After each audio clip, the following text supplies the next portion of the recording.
You like the subject matter for today? People could hear you. Okay. That's the point.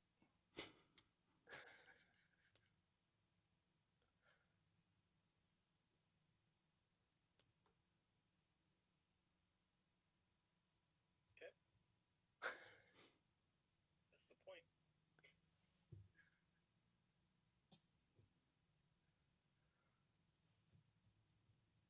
You like the subject?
And now something completely different. Good afternoon. I'm speaking to you live just outside. I like to think balding is just God's way of saying, now let's see you get laid. Is it true that if you don't use it, you lose it? What I'd really like to do is put the greatness of this man in perspective. The hair loss community has a lot to be thankful for, having you as a spokesperson. You mean you just call this guy up? About life and about reality. And now, America's #1 reality radio show for men. Live from Los Angeles, it's Spencer Kobren's The Bald Truth. Hey guys, welcome to the show, 888-659-3727. I just turned the phones on, so if you tried to call in before, the phones are now live, and you are free to give us a call at 888-659-3727. Great to be here. Another Tuesday night doing the hair loss show. And apparently this is an Ask Us Anything show, and we mean anything. Anything. Just ask. Anything. What is that? It doesn't mean we'll answer, but you can ask. You could ask. We may answer it. We might. You never know till you find out. Wait, that doesn't make sense. You never know till you ask. Guys, listen, if you're new to the broadcast, don't know who we are, why I'm here, why Joe is here. My name is Spencer Kobren. I'm the founder of the American Hair Loss Association, author of The Bald Truth and The Truth About Women's Hair Loss. Also, I am the founder and director of consumer patient affairs of the International Alliance of Hair Restoration Surgeons. What we are about to do towards the end of 2019 and 2020 with both organizations is going to be, and I hate to use the word literally because people misuse it all the time, but it will be literally groundbreaking. And I'm excited about what is about to transpire, the direction that we're going in, the fact that we're going to be able to get our message out to, millions of more people in the next few months. And yes, we have been concentrating more on, working on Joe's YouTube page and getting this out through YouTube. And we're going to be doing a lot more with that and on other resources as well. But looks like we are kind of getting more, let's say, consistent attention from the mainstream to the point that there are companies now, mainstream companies, not necessarily hair-related, that want to support our message. And that occurred based on, I guess, our performance at this last conference in Manchester, which is kind of exciting. And people are going to get mad. Joe? Huh? What were you saying? I said it was impressive. Well, yes. That's what she said. But it's beyond that. It's the fact that, I guess it was impressive. But it's the fact that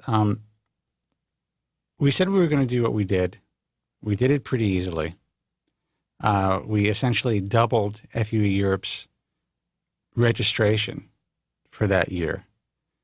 And the underwriters that we were able to get for our stream and for stuff that you guys are going to be seeing that's going to be out there for public consumption were impressed.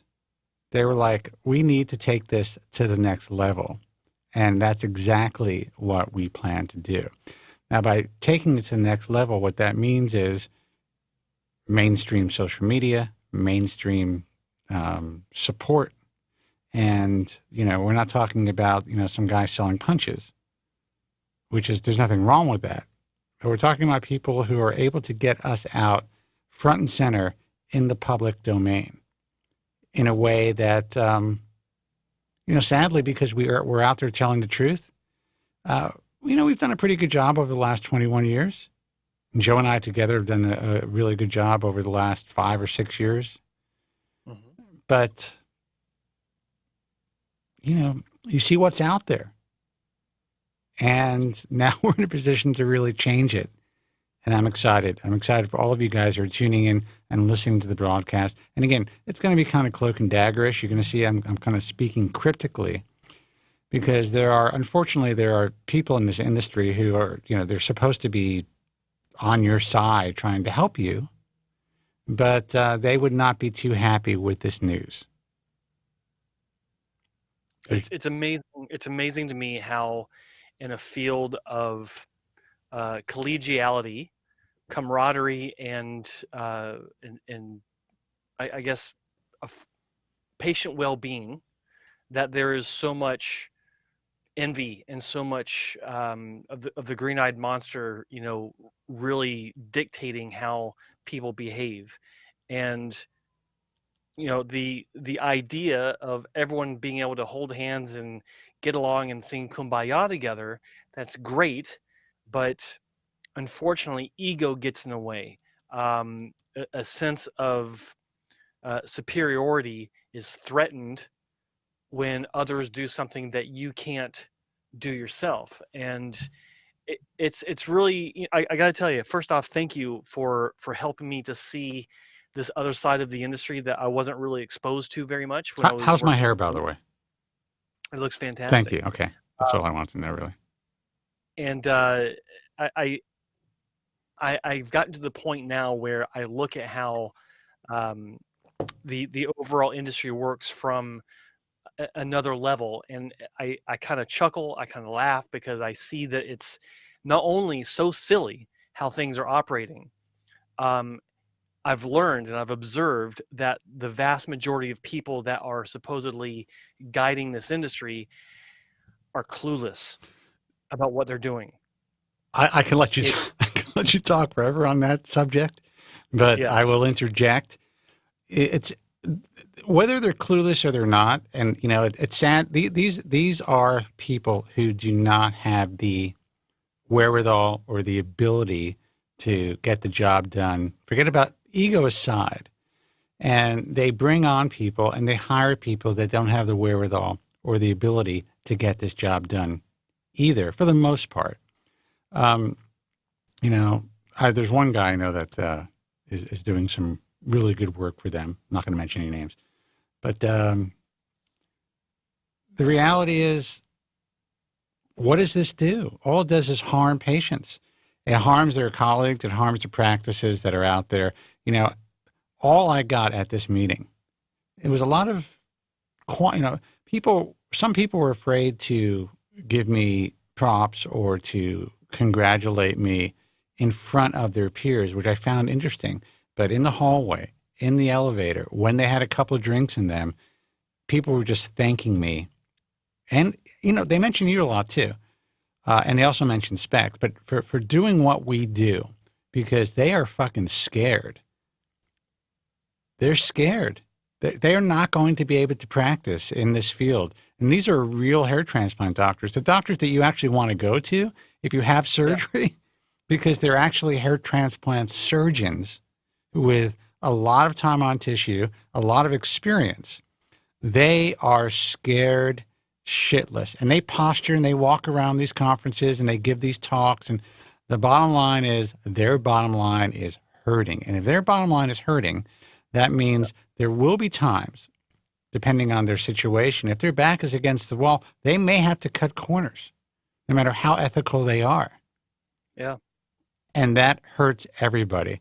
So for people to sit on their high horse and to have, conference call after conference call and meeting after meeting, it has been, it's so fucked up. I told you I wasn't going to talk about this, Joe, but I can't help it. Stop. I can't help it because it's just so frustrating. But the meeting, the World Congress, the meeting of the minds, so to speak, of this industry, was here in Los Angeles, in Hollywood, in October. What is that? November, December, January, February, March, April, May, June. I have to count on my fingers. That's 8 months of nothingness, of the industry getting worse, of more turnkey pop-up clinics just hanging up a shingle and getting, going into business. More patients, finding them. I'm seeing such a surge of this type of advertising on Instagram and on Facebook, essentially eclipsing anything that these people are attempting to do. Yep. Who's being harmed? The guys in our chat room if they decide to have surgery. The thousands and thousands of guys every week who are deciding to sign on that dotted line. Another 2 months, it's going to be exponentially worse. Another 4 months, exponentially worse. So, I've decided that I have to do what I have to do. And it's going to make a lot of people, I don't know why it's going to make them unhappy, but it just is, Joe. Well, it's going to make them unhappy because doctors don't like to see a non-physician make progress while they've been spinning their wheels for the past, 10, 15 years. Yeah, I've been trying to work. I guess, my naivete is this. And guys, I'm sorry if this is inside baseball, but give us a call. Otherwise, we're going home. So it's 888-659-3727. And, Nico's going to call in. So if you'd like to hear somebody else, call the fucking show at 888-659-3727. I love hearing from Nico. But just say no to Nico. Call in. Call. Yeah, well, Nico can call. But let me make sure the phone's. Let me make sure the phone's working. Oh yeah, the phone is working, motherfuckers. There you go. And there's several people in Joe's chat room. There's a lot of people that are actually listening to the broadcast through all of our other resources. Which it's funny, not a lot of guys calling from their cars. Every once in a while they do. It's probably a good thing. Yeah, but I talk about this just for one reason only. I want to keep letting, I want the doctors who are listening to know, the guys who are, the politicians to know that, look, I keep trying to give you guys a chance. You have the opportunity and you have a voice to affect change. You are failing miserably. And the less enlightened of you are saying, well, what are you doing, Kobren? At least we're out there spending hundreds of thousands of dollars to solve a problem that we believe is not solvable. That was the funniest conversation I've ever had, by the way. This guy tells me that, well, you know what? At least the ISHS is trying. They're going to be spending a few $100,000 this year. I mean, we don't think it's going to work. We don't have the answer, but we're going to put the money out there anyway, just to, show everybody that we're trying. I was like, you might want to start with the stuff that you think is possible and then take baby steps. Instead of pulling out the big guns, spending the money on marketing and all the shit that you're probably, I don't even know how much you're probably spending at this point on just, I haven't seen anything, but I'm sure they're spending money on, from what I hear, money on whatever, hiring people and companies and trying to get shit together. And at least this is what one IAHRS/ISHRS member told me. It's all money down the drain, people. Every member of the ISHRS who is sitting back and allowing this to happen and not saying anything and letting them spend your dues on shit that's only going to set you back and destroy, in my view, harm your industry even more and the patients that you serve. I would get up, I would pull a fucking network on their asses and say, I am sick and tired and I'm not going to take this anymore. What was it from Network? I'm mad as hell. I'm not going to and I'm not going to take this anymore. So I want all of you doctors out there who are listening to stand outside, open your windows, and say that. Or metaphorically, somehow, make that happen. Because I'm telling you, you're being harmed. And so are those who are depending on this industry. The phone number is 888-659-3727. Joe, I promised that I wasn't going to talk about this today. But as each day passes, I'm just like, you know what? Fuck this. Sorry. I understand. That's all I can say. I get it. Oh, and I have a really great interview that I'm going to be putting out. I interviewed Brad Wolf, who is really deeply involved in this organization. And he said some pretty choice things that I really admire him, putting out there. And Really? I think, yeah, oh, yes. Some really powerful stuff. Now, it's possible I will get a call now saying, please don't use that stuff. Please don't use that stuff. Sorry, dude. Signed on the dotted line. It's the way that it is. No, he didn't say anything. He didn't say anything that's going to get him in trouble. He didn't say anything that he hasn't been saying for years. But Gold himself. What'd you say? Mr. Gold Sutures himself. Right. But Dr. Wolf. But what he did allude to, or what he actually said, was that, just for what I say, it's all fucking bullshit. All the, backslapping and all the fucking awards and all the fucking sashes and the ribbons. Sash. The so-called board certification. This is a guy who was a member of this board. He chose to separate himself. All interesting stuff. Let's take a call. I just want to see the day where there's a lineup of people up on stage, and they've graduated from sashes to wearing fezzes. Well, I can't wait for that. It's funny because when I'm at these things, I actually picture everybody in a fez, and that's what gets me through it. That and my vodka and tonic and my water bottle. There you go. Exactly. Yeah, guys, call 888-659-3727. You ask us anything. This is the Hair Loss Show, and I know that we talk a lot about politics, but it's for your sake.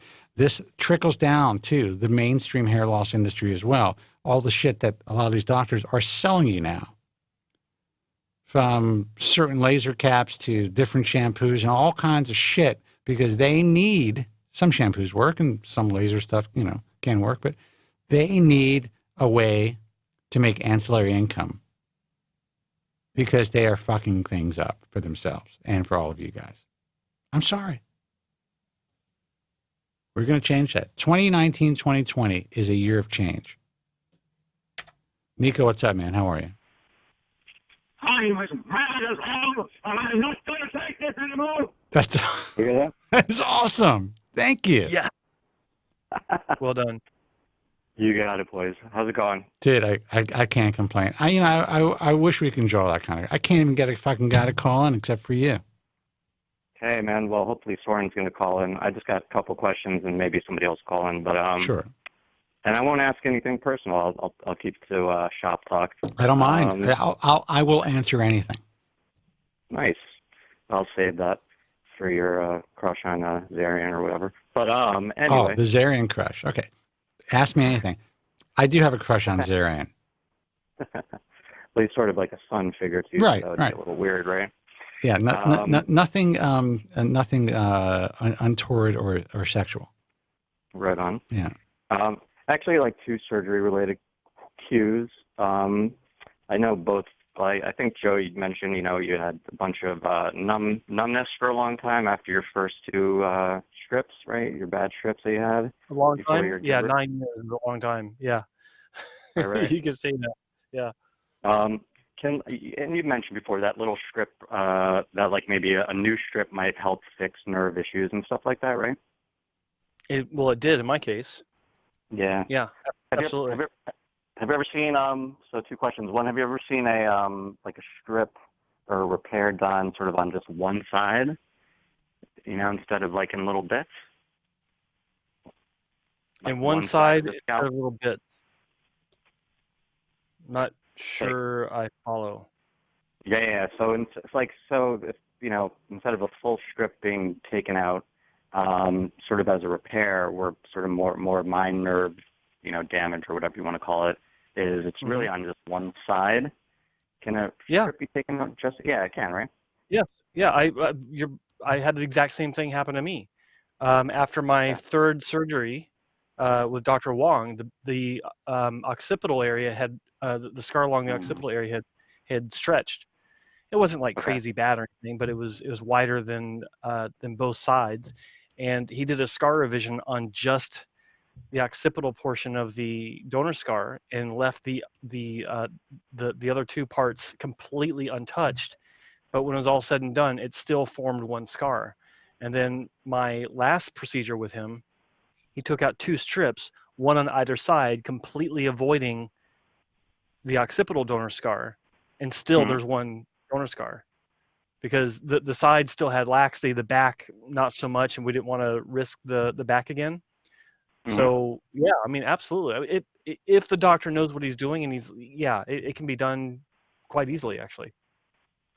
It's perfect that you mentioned occipital, because that was going to be my next question. Is Spence, like maybe a few months ago, mentioned he had some scalp neuralgia. I've heard something about strips possibly, if they go wrong, they can cause like an occipital neuralgia. Yeah? Sure.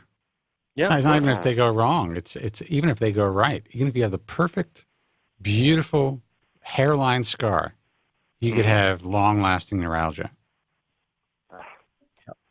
I mean, you're cutting your nerves, man. I mean, if you're in most cases, they will eventually find themselves and reattach and, you know, function normally. But in some cases, it could take years.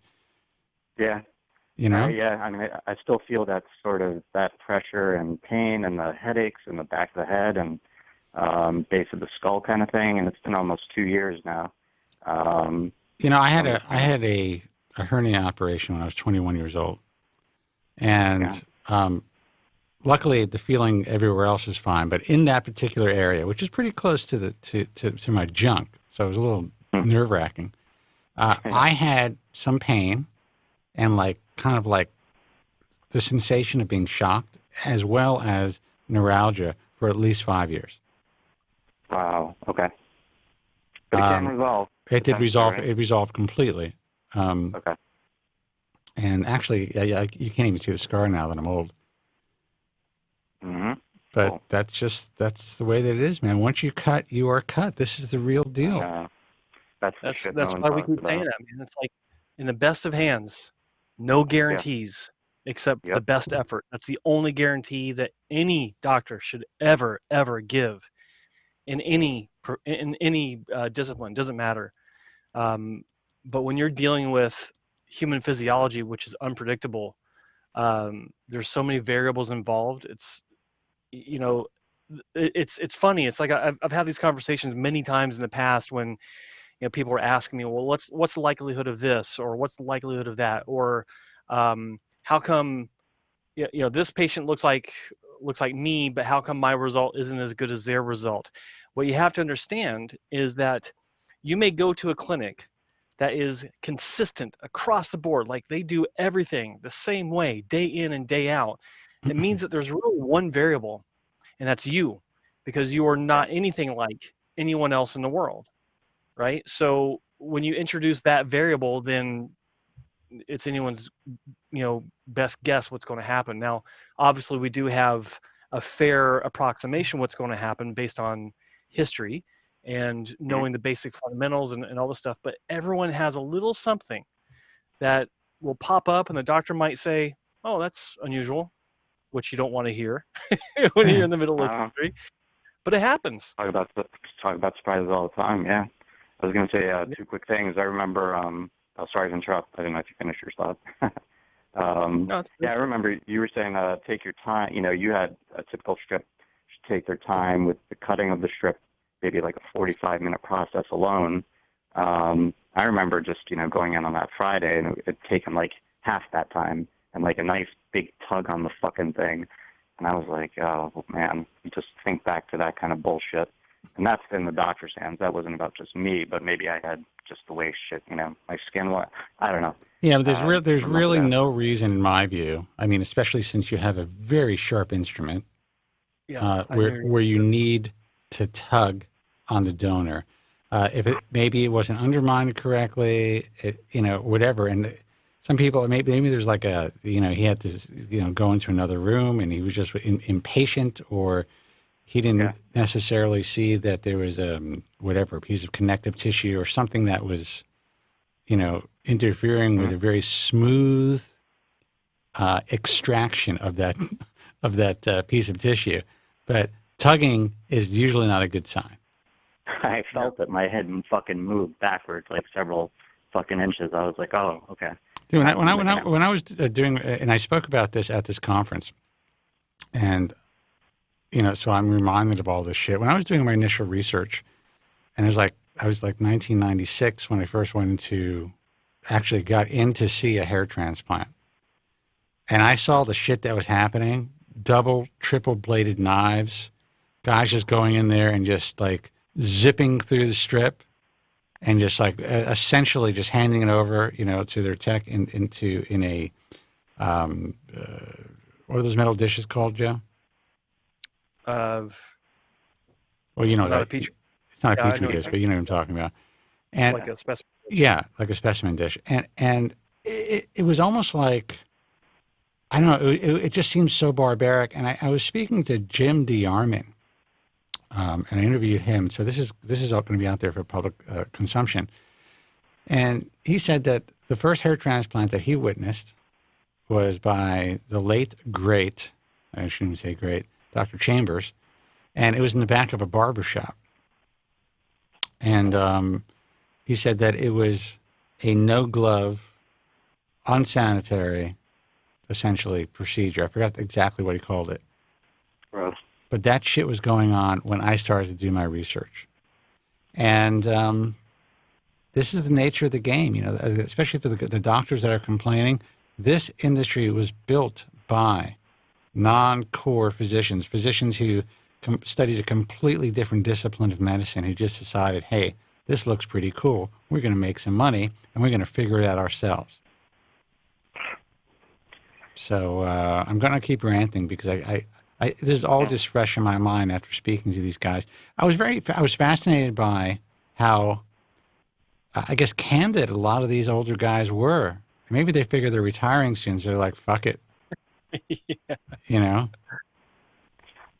Well, we're all mad as hell and we're not going to take it anymore. Dude, people would drop fucking tissue on the floor. It's not a joke. Pick that shit up, or swab it down with a little alcohol. You know what alcohol does to tissue? It destroys it. Yep.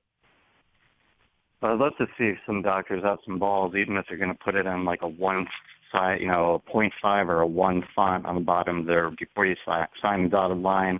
All the shit that can go wrong, and I know that would be a fucking few-page list.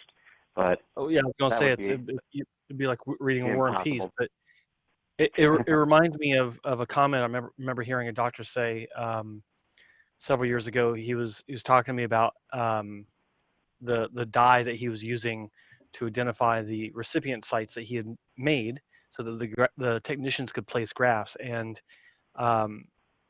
I've seen this a few times before. Some clinics will do this, but he was telling me about how one of these cases came back and there was poor growth, and he started seeing kind of a pattern with this, where he would use this dye on the scalp, and he was seeing patients come back with complaints of poor growth or poor density or whatever. And he said that he had thought about it for a while, and he realized that there was peroxide in the dye, and I remember, I'll never forget the way he said it. He said, so I guess I kind of should not use peroxide where fresh grafts are going to be placed, because it kills them. It's unbelievable. I'm like, so what was the thought process when you read the ingredients, or you knew the ingredients included peroxide? Why did you think that was okay to begin with? Like, how does that even happen? So I mean, I'm half an idiot, and I know these things. I never went to medical school. How is it even possible? I don't remember even being asked about any major allergies. I mean, when you talk about having to dye for FUE, sometimes, like with gray hair, I think you mentioned before. Yeah. That shit just scares the shit out of me if I had to Well, you know what some of these quick hair dyes do, especially the permanent hair dyes. They could cause not only major allergic reactions, in some people, it could actually cause vitiligo, which is a permanent issue. Ugh. You know? That's what happened to me, man. 4 months after I had my transplant, I thought I was good to go to dye my hair. I never had an allergy, contact dermatitis from anything. Boom. Right fucking 4 months after, fucking sick, fucking nasty things grew, and I was like, oh shit, what did I do? On top of already insult after, insult to injury. But well, look, blah, blah, blah. You're talking about, you wish everyone would mention everything that goes wrong. Well, I mean, you are signing essentially a disclaimer, not a disclaimer. Jesus Christ, where's my mind, Joe? Waiver, I don't know. Yeah. Say that? Oh, waiver? Yeah, well, basically you're signing a waiver. And you have to understand, anytime you are in any position to sign a contract of any type, you're only signing that piece of paper because all of that shit has already happened to other people. Mm-hmm. And the longer the contract, like if I'm going to sign, when I'm signing a contract, act of gods and all this shit, act of God and all this stuff, I mean, this shit happens. So if you're signing a large contract, or if you're just signing a waiver or a, what is it called? Please help me, somebody. Joe. a waiver, disclaimer. It's not a disclaimer. Informed consent? Yes. It's a consent form. It's informed consent and a consent form. So you're consenting to having the surgery, and you're also consenting to reading all the possible complications that can occur. And it's saying, it's checking off that you did, and you understand all of these issues, and that you agree to, that to have the surgery, even though you've read this. God, that was so inarticulate. But I know what I'm talking about. But but the reality is, it's because all of this shit has happened in the past, and no cosmetic surgeon would have you sign this stuff if it didn't happen. So it's just common sense, guys. If you're going to a doctor and you're signing, even if it doesn't state every possible complication, which it should somewhere, just realize you're doing this because other people have gotten in trouble because they didn't have patients sign this. Yeah, but most of these guys are thinking about like, oh, maybe I'll have poor growth, maybe some blah blah. They're not thinking occipital neuralgia. You know what I mean? There's serious shit out there. It's fucked. Look, as soon as you walk into a doctor's office, you're at risk. You could either be helped. I'm not talking about any doctors, or you could be harmed. You could be misdiagnosed for years. You could be given medication that you really shouldn't be on. Shit happens all the time. I have such trouble going to a fucking doctor that I think it's probably a detriment to my life. Scary. All right, dude. All right, good. Nico, thanks for the call. You bet. All right, man. Take care. Thanks for kickstarting it. You bet. Bye. That was a great soundbite from Network. It was. I'm mad as hell, and I'm not going to take it anymore. I want all of you guys to say that. And all of you doctors out there who are allowing this industry to be destroyed because of apathy or naivete, or just like, whatever, I'm doing okay, whatever happens, you won't be doing okay soon. Promise you that. I got to repeat, when you're giving your main presentation, watching the blood rush out of the faces of some of the people in attendance as they realized, oh shit, like it was an oh shit moment. It's like, I might not be performing hair transplants in a year or 2 years. Like, this is serious. I just told them, look, you guys, you can walk out and find something else to do. Whatever it is, get into other forms of cosmetic surgery. Hair is not the game. I would tell you this. If I was a young physician considering what to do with my life right now, what to practice, there's no way in hell I would get into the hair game.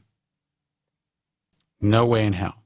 Now, knowing what I know, maybe. But just a fresh off the street guy trying to open up a practice or work for another practice, no fucking way. Wouldn't happen. Yep. And it's funny because a guy who, actually, our undercover doc said that. He's like, there's no fucking way. He goes, I wish that I could reverse course at this point in my life.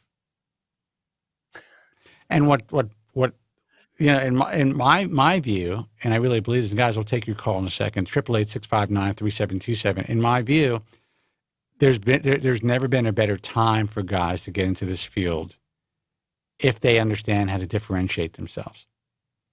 Because it really is a complete free-for-all now. You can own this shit. Own it. I said that during my talk, and people are just looking at me like, looking at their watch, like, when is this going to be over? This is bad news.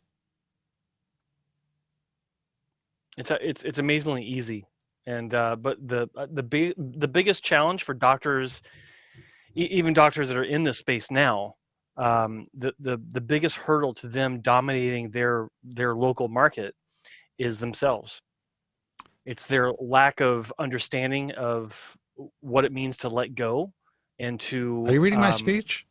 Trust the process. No, it's just a fact. That's what I said. I was like, you are the only people. You're getting. It's not the product manufacturers. It's not the technicians who are doing. In some cases, doing this surgery illegally. I mean, how do you think they got their hands on a punch in the first place? You gave it to them, idiots. Yeah. You taught them how to do this, and they're like, why the fuck do I need these guys? I'm going to start my own company. I'm going to work for a whole bunch of other doctors. You did it. Yep. And you're continuing to do it. It's fucking crazy. Now all of a sudden, everyone's running around with pitchforks and torches saying, this needs to be stopped. You started it all. Meanwhile, their new competition is dialing up for a new technician for surgery on an app. Absolutely. And you know what? That app is fucking brilliant. Now, do I advocate it? No. But it's brilliant. These guys left their back doors wide open. They let the foxes watch the hen house. When they were out, screwing their technicians or doing whatever they did and handed over and delegated these duties to technicians 15 years ago, they set it all up. What technician, what non-medical professional in their right mind would think, I think I could do surgery? Nobody. No one. You idiots made this happen yourselves. Let's take a call. I know. Oh, go ahead. Go ahead. I was going to say, I know a clinic right now whose world-class doctor is being bent over because he can't pick up a punch himself, but his technician is doing all the work for him, and he's done. Like, he is at the beck and call of his unlicensed technician. Yeah. I know doctors who are like, they want to switch to implanter pens, for instance. And, there's pros and cons. And he actually said, well, he's getting resistance from his staff. Fuck your staff. And tell them this is what's going to happen. It's real simple. You stop ordering your blades or needles. It's like there's nothing they you can like do. your job. This is what you have to work with. What are they going to do? Leave? And I also noticed when you're at these conferences, guys, I'm swear to God, I take your calls. And I guess I'm bashing, some of these guys. When I'm at these conferences and I see these guys who bring their head techs, whatever it is, these people run the show for these doctors. They run it. Yeah. They make a lot of decisions. They essentially decide what's happening in the OR as well. And these guys just sit back, well, yeah, she doesn't want to do it, What am I going to do? What am I going to do? Find another tech. Yeah. You went to medical school, moron. Jesus Christ. She went to high school. Unbelievable. And that's why I made the point, like, look, how is it possible? I'm a college dropout. I've never been in this industry a day in my life before I wrote my book.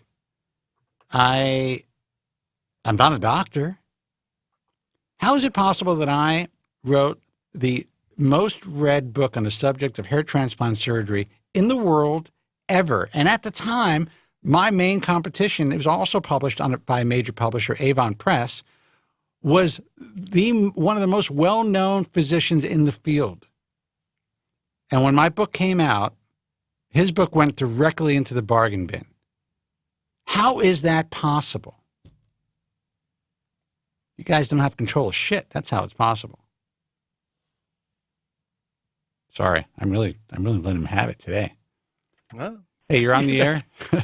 You're on the air. Who's this, and where are you calling from? I'm not talking about him.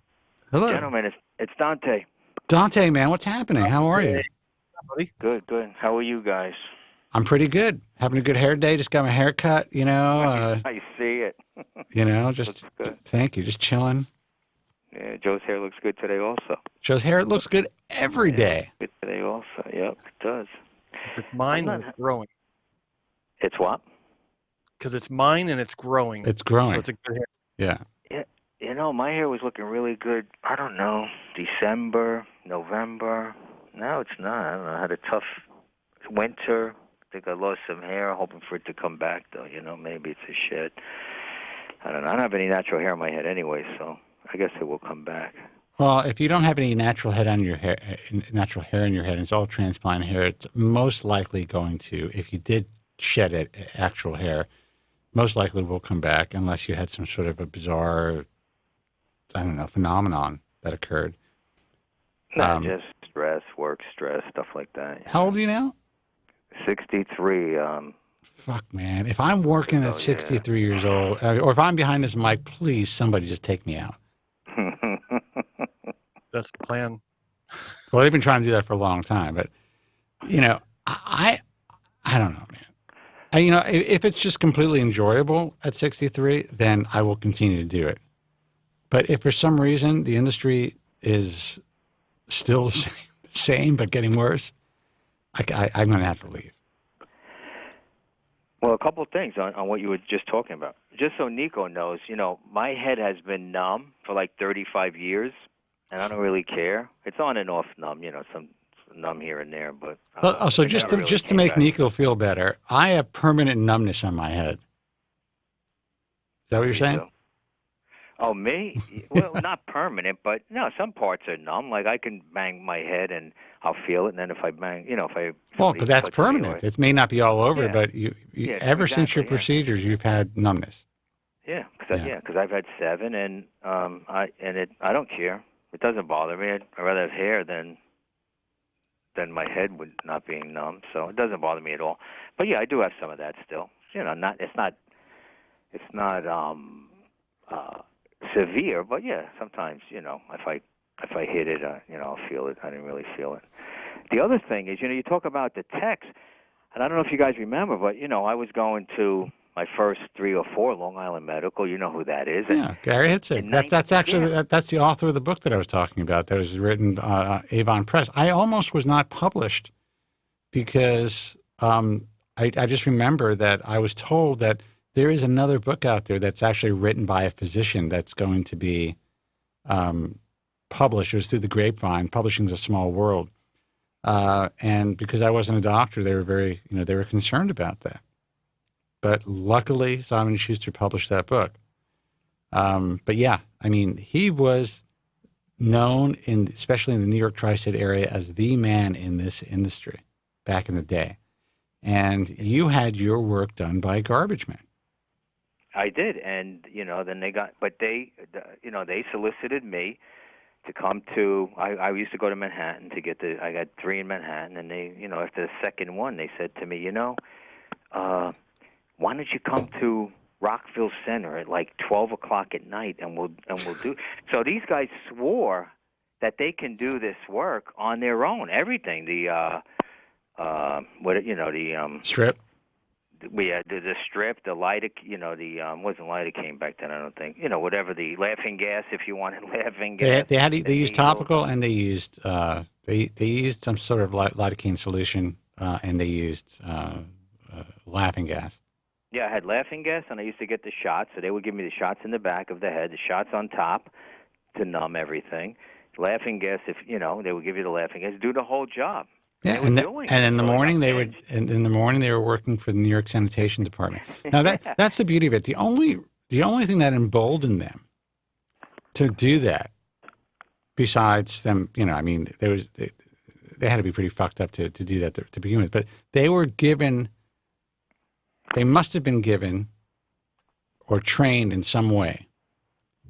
Someone put a scalpel in their hand, and the first time they felt that, they were like, I can do this. That's it. No one just picks up a scalpel. No one is like looking at the surgery saying, I think I can do this. Why don't you come on by? They're giving and delegating a lot of responsibility to these technicians. So you're talking about, when was this, 1980?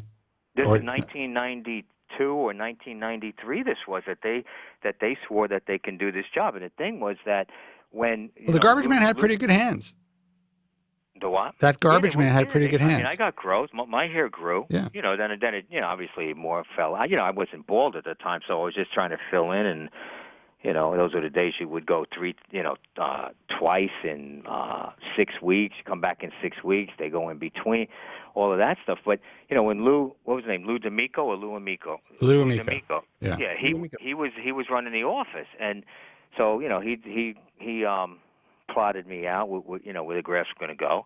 And then when I went in, Gary comes in and gives me the shots, and he leaves. I said, so the doctor doesn't put the grafts in? And, what they say, you don't want him putting the grafts in. That's what they say. So you're telling me that, and I know I've known Lou for a very long time. Back in the day, Lou wasn't a huge fan of mine because we were, a lot of people call on my radio program talking about Gary Hitzig.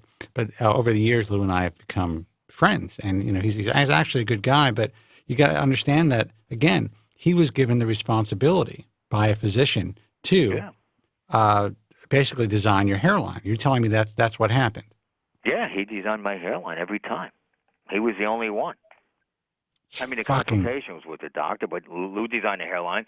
The two guys put in the grafts, and the doctor just he pulled the strip and sewed me back up at the end. He would walk in every so often, make sure you didn't faint or you were all right. Give you some Coke or orange, soda or orange juice if you felt nauseous, and come back when they were done.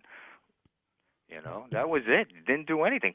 So you're right, Spence. That's why the text way back then, 30 years ago, 35 years ago, they thought they can do this, and they did. I don't know how those results were because I never went, but they did a bunch. There was a lot of people who are really fucked up. One guy who is a public figure, who's come on the show several times. He's a friend of the Bald Truth, and he was on the Howard Stern show for years.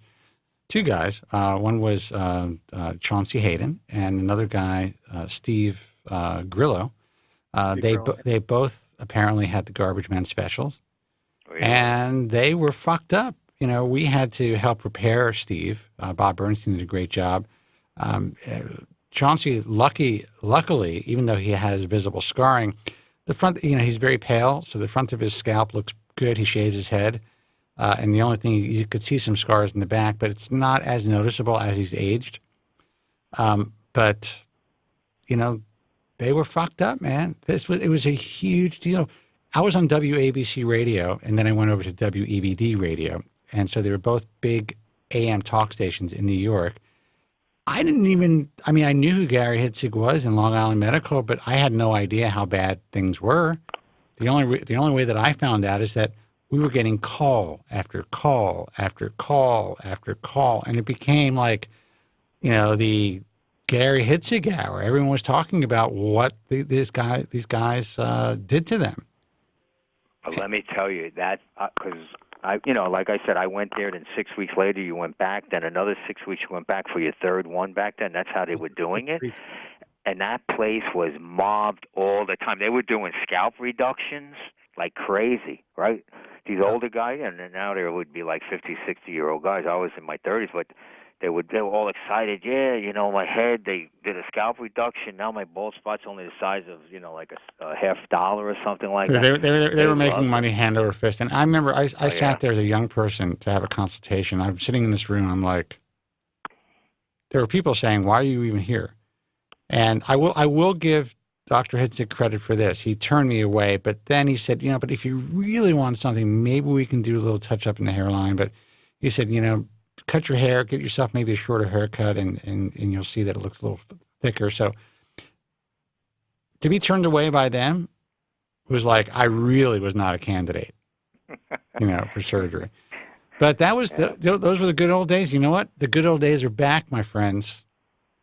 That's right, with a vengeance. With a vengeance. So when I see guys, when I see these guys getting like awards and all kinds of shit, and awards that are named after them, and the work that was done, and that just what is happening today is only happening because of exactly what you experienced, Dante. Yeah, that's it. Yeah. I agree. But when I went, the last couple, I went to Dr. Feinstein. I told you, and he does the whole job.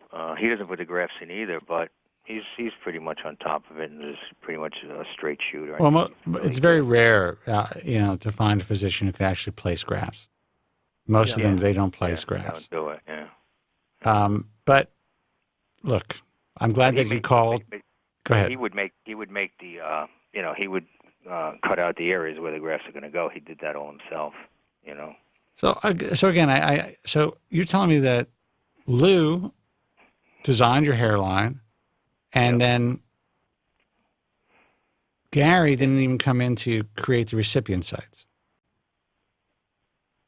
No, the two guys did it all. That is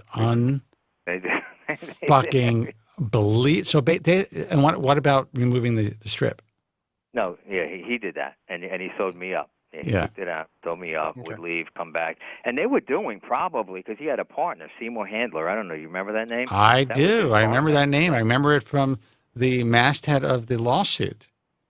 Yeah, so he was older, and then he retired, you know, and that's why Gary was on his own for a while, or you know, went, you know, was with somebody else. But he actually did my first two, Seymour. He was, and I don't know, but they would leave, and they were doing like 3 at a time. You know, it wasn't like now in most of the clinics, one doctor, one transplant at a time. Well, that's changed. That's not the way it's done anymore. Yeah, that's not the way it's done anymore. That's a rarity. But you know, the first and only time that I've ever been sued in this industry was by Hitzig and Schwinning, actually, and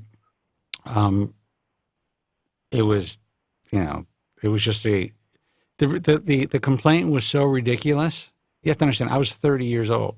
The complaint was so ridiculous, I didn't even worry about getting an attorney. I wasn't an attorney. I just thought to myself, all right, well, the internet is now in existence. There's a law library in Brooklyn that I was able to use.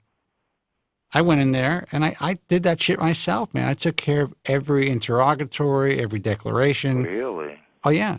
I defended myself pro se, and they couldn't take it anymore. They didn't understand. I remember the first deposition.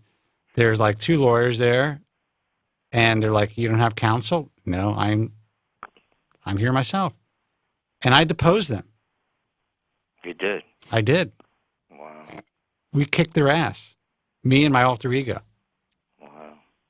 And so the reason I'm able to speak about them today is because they wanted to settle. They wanted to basically say, listen, if you stop talking about us or stop allowing people to call in. They sued all my radio stations too, and I actually said that I would pay for their legal fees out of my pocket. And once, you know, my radio stations heard that, they knew that I had truth in my side, so that I had no problem. But try to make a long story short, they kept wanting to settle after I dragged this out for a year, and they knew I wasn't spending any money. I was a kid. I had a lot of energy. I found it interesting. I'm like, I'm going to kick this lawyer's ass. I knew that I could because I'm like, this guy's not really interested in what he's doing. You can tell just by the conversations that I had with him. He's like, he knew this was a losing fucking lawsuit. They were just trying to intimidate me.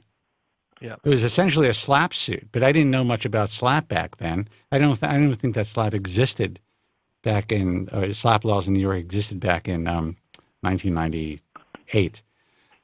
But the settlement was, when I finally said, okay, I'll step down, is that I can't speak in a derogatory fashion about Gary Hitzig or allow his patients to call in for more than 1/2 of my broadcast for the rest of my life or the life of the broadcast.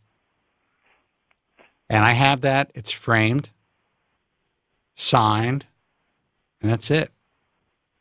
No one's ever approached me since. That's good. That's good. Well, it is good, but you know what it spoke to is that these guys believed that they were in the right, that they had the ability and the right because they were physicians and they had a business to destroy, at least according to their patients, the lives of countless people, and that no one can question them. And I have made good with Gary Hitzig since I've had him on this broadcast. We talked about the situation. I was like, look, Gary, I was just doing my job. That's what I do. Yeah. I was lucky because I did get some growth. I didn't get phenomenal growth, but you know what? Back then, 35 years ago, who did? I don't think anybody did. I didn't look like I didn't have that doll's head plug look, and they were using pretty big, pretty good-sized millimeter punches. Yeah, you know, so you're they were lucky. putting, like a lot of hairs, and yeah, I'm very lucky. So it grew, and I'm lucky. So I never had anything bad to say about them, but. I don't know. You just told me. You just told me that a layman designed your hairline the day of surgery. He did more than once. Yeah, and he was empowered to do that. He didn't just come along and say, hey, you know what? I think I'm going to start designing hairlines. Dr. Hitzig, do you mind if I take your job and start designing hairlines? No. He was taught how to do it. And the doctor's like, yeah, this is the way it's done. You know, it's funny. And guys, we'll take your calls in a second. But, you know, there's currently a lawsuit going on here in the state of California against a board-certified plastic surgeon who is being sued by a patient who, you know, the complainant essentially states that he was unaware that assistants were going to be performing the bulk of the surgery and, you know, so on and so forth. And that the doctor wasn't really in the room. And the ISHRS and everyone's making a big deal out of this. Like, finally, you know, someone's coming out and they're suing these guys. I'm like, well, first of all, they fucked up the lawsuit, so nothing's going to come of this. But this has been happening for 35 fucking years. And the only reason people are concerned about it now is because it's finally affecting their bottom line. Yep, exactly. They knew the guys on Long Island were doing what they were doing. They knew that guys like, you know, Bosley and all these guys were doing what they were doing back in the day, even though Bosley's changed a lot. They all knew about it.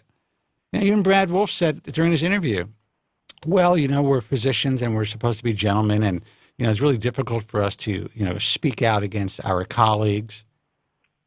I'm just like, you guys are all so fucked up to allow this to happen to other human beings. So Dante, man, I appreciate the call. That's a good bit of history. Yeah, well, thank you. Always good talking to you guys. Great talking to you. You sound a little down, man. You're going to be fine.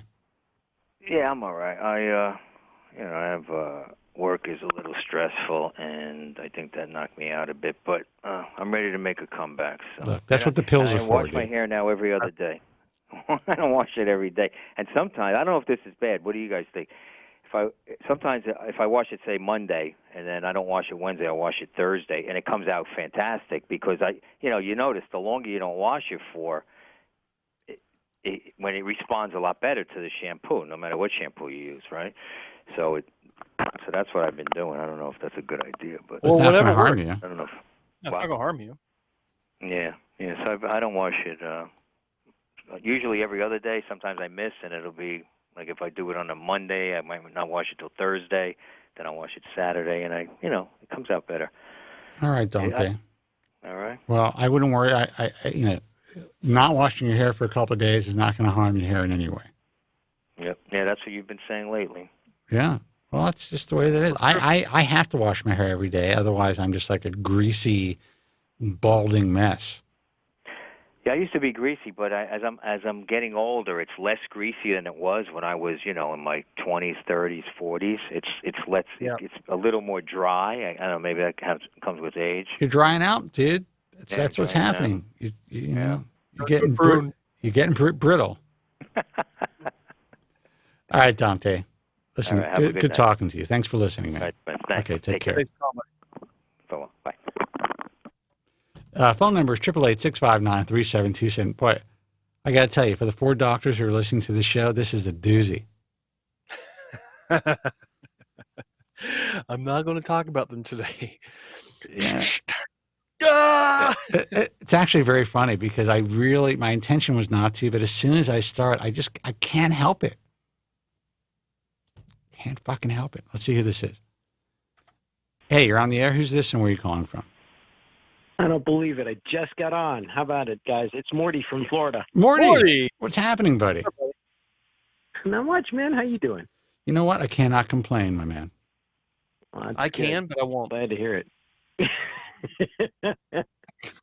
Well, I literally just got home. One of the congregants from my synagogue over here, his father passed away, so I was over there, paying him a shiva call. So I just got in and I had to go check on my boys. And I figured I'd call in just for the heck of it, and sure enough, I got through. Well, I respect that. Quiet night. First of all, and I have to tell you, I have not been a member of synagogue in a long, long time, and I'm considering it. The only problem is synagogues are kind of dangerous place to be now. Every synagogue here, I mean, I guess it's that way across the world now, but there's like guards outside. Yeah, that's ridiculous. It's nothing new, unfortunately. It's been that way for quite a while.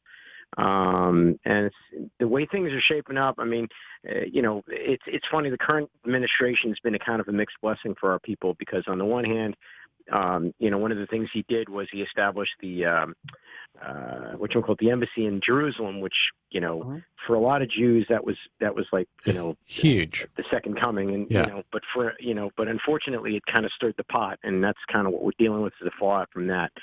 But it is what it is. Yes, I had to come by and I had to check out my boys. Wanted to share a little something. The band that I brought to New York actually had their single debut on a syndicated radio show throughout the United States, the UK, and Australia. Oh, wow. Called, it's pretty neat. Called Nights with Alice Cooper. Alice Cooper has a syndicated radio show, and it's in for secondary markets. And it's going to be replayed again on Saturday and Sunday, so looking forward to that. I just got. It's syndicated where? And what stations? You know any? It's got to be on iHeartRadio. So what's it called? The name of the show is called Nights with Alice Cooper. Okay. Yeah. I'll find it online. I mean, there's tons. I mean, in your neck of the woods, basically is Los Angeles. KIXA FM carries it Sunday 7 to 12. 7 to 12 midnight. But anyway, KIXA. Jesus, what? I mean, that's got to be really high on the dial. What station is that? 106.5. 106.5. What was that station before? Was it always KIXA? Don't know. Don't really know the radio out where you are. And quite frankly, I'm really surprised that there are this many stations that are still broadcasting. But yeah. Oh man, the classic rock 95.5. KLOS, they just went off the air, and that was a staple of Los Angeles. I remember as a kid coming here, my brother was going to summer school at UCLA, and just hearing that station, and it's just like, to me, it sounded like rock and roll, man. This is what I wanted to listen to. And it was this really sad day when they went off the air. Radio is just dead, man. It is. I mean, just a few weeks ago, WPLJ closed its doors. What? I didn't know that. You're kidding me. No, they're gone. Dude, remember, you're old enough to remember this. Remember Sunday Nights with Bill Ayers?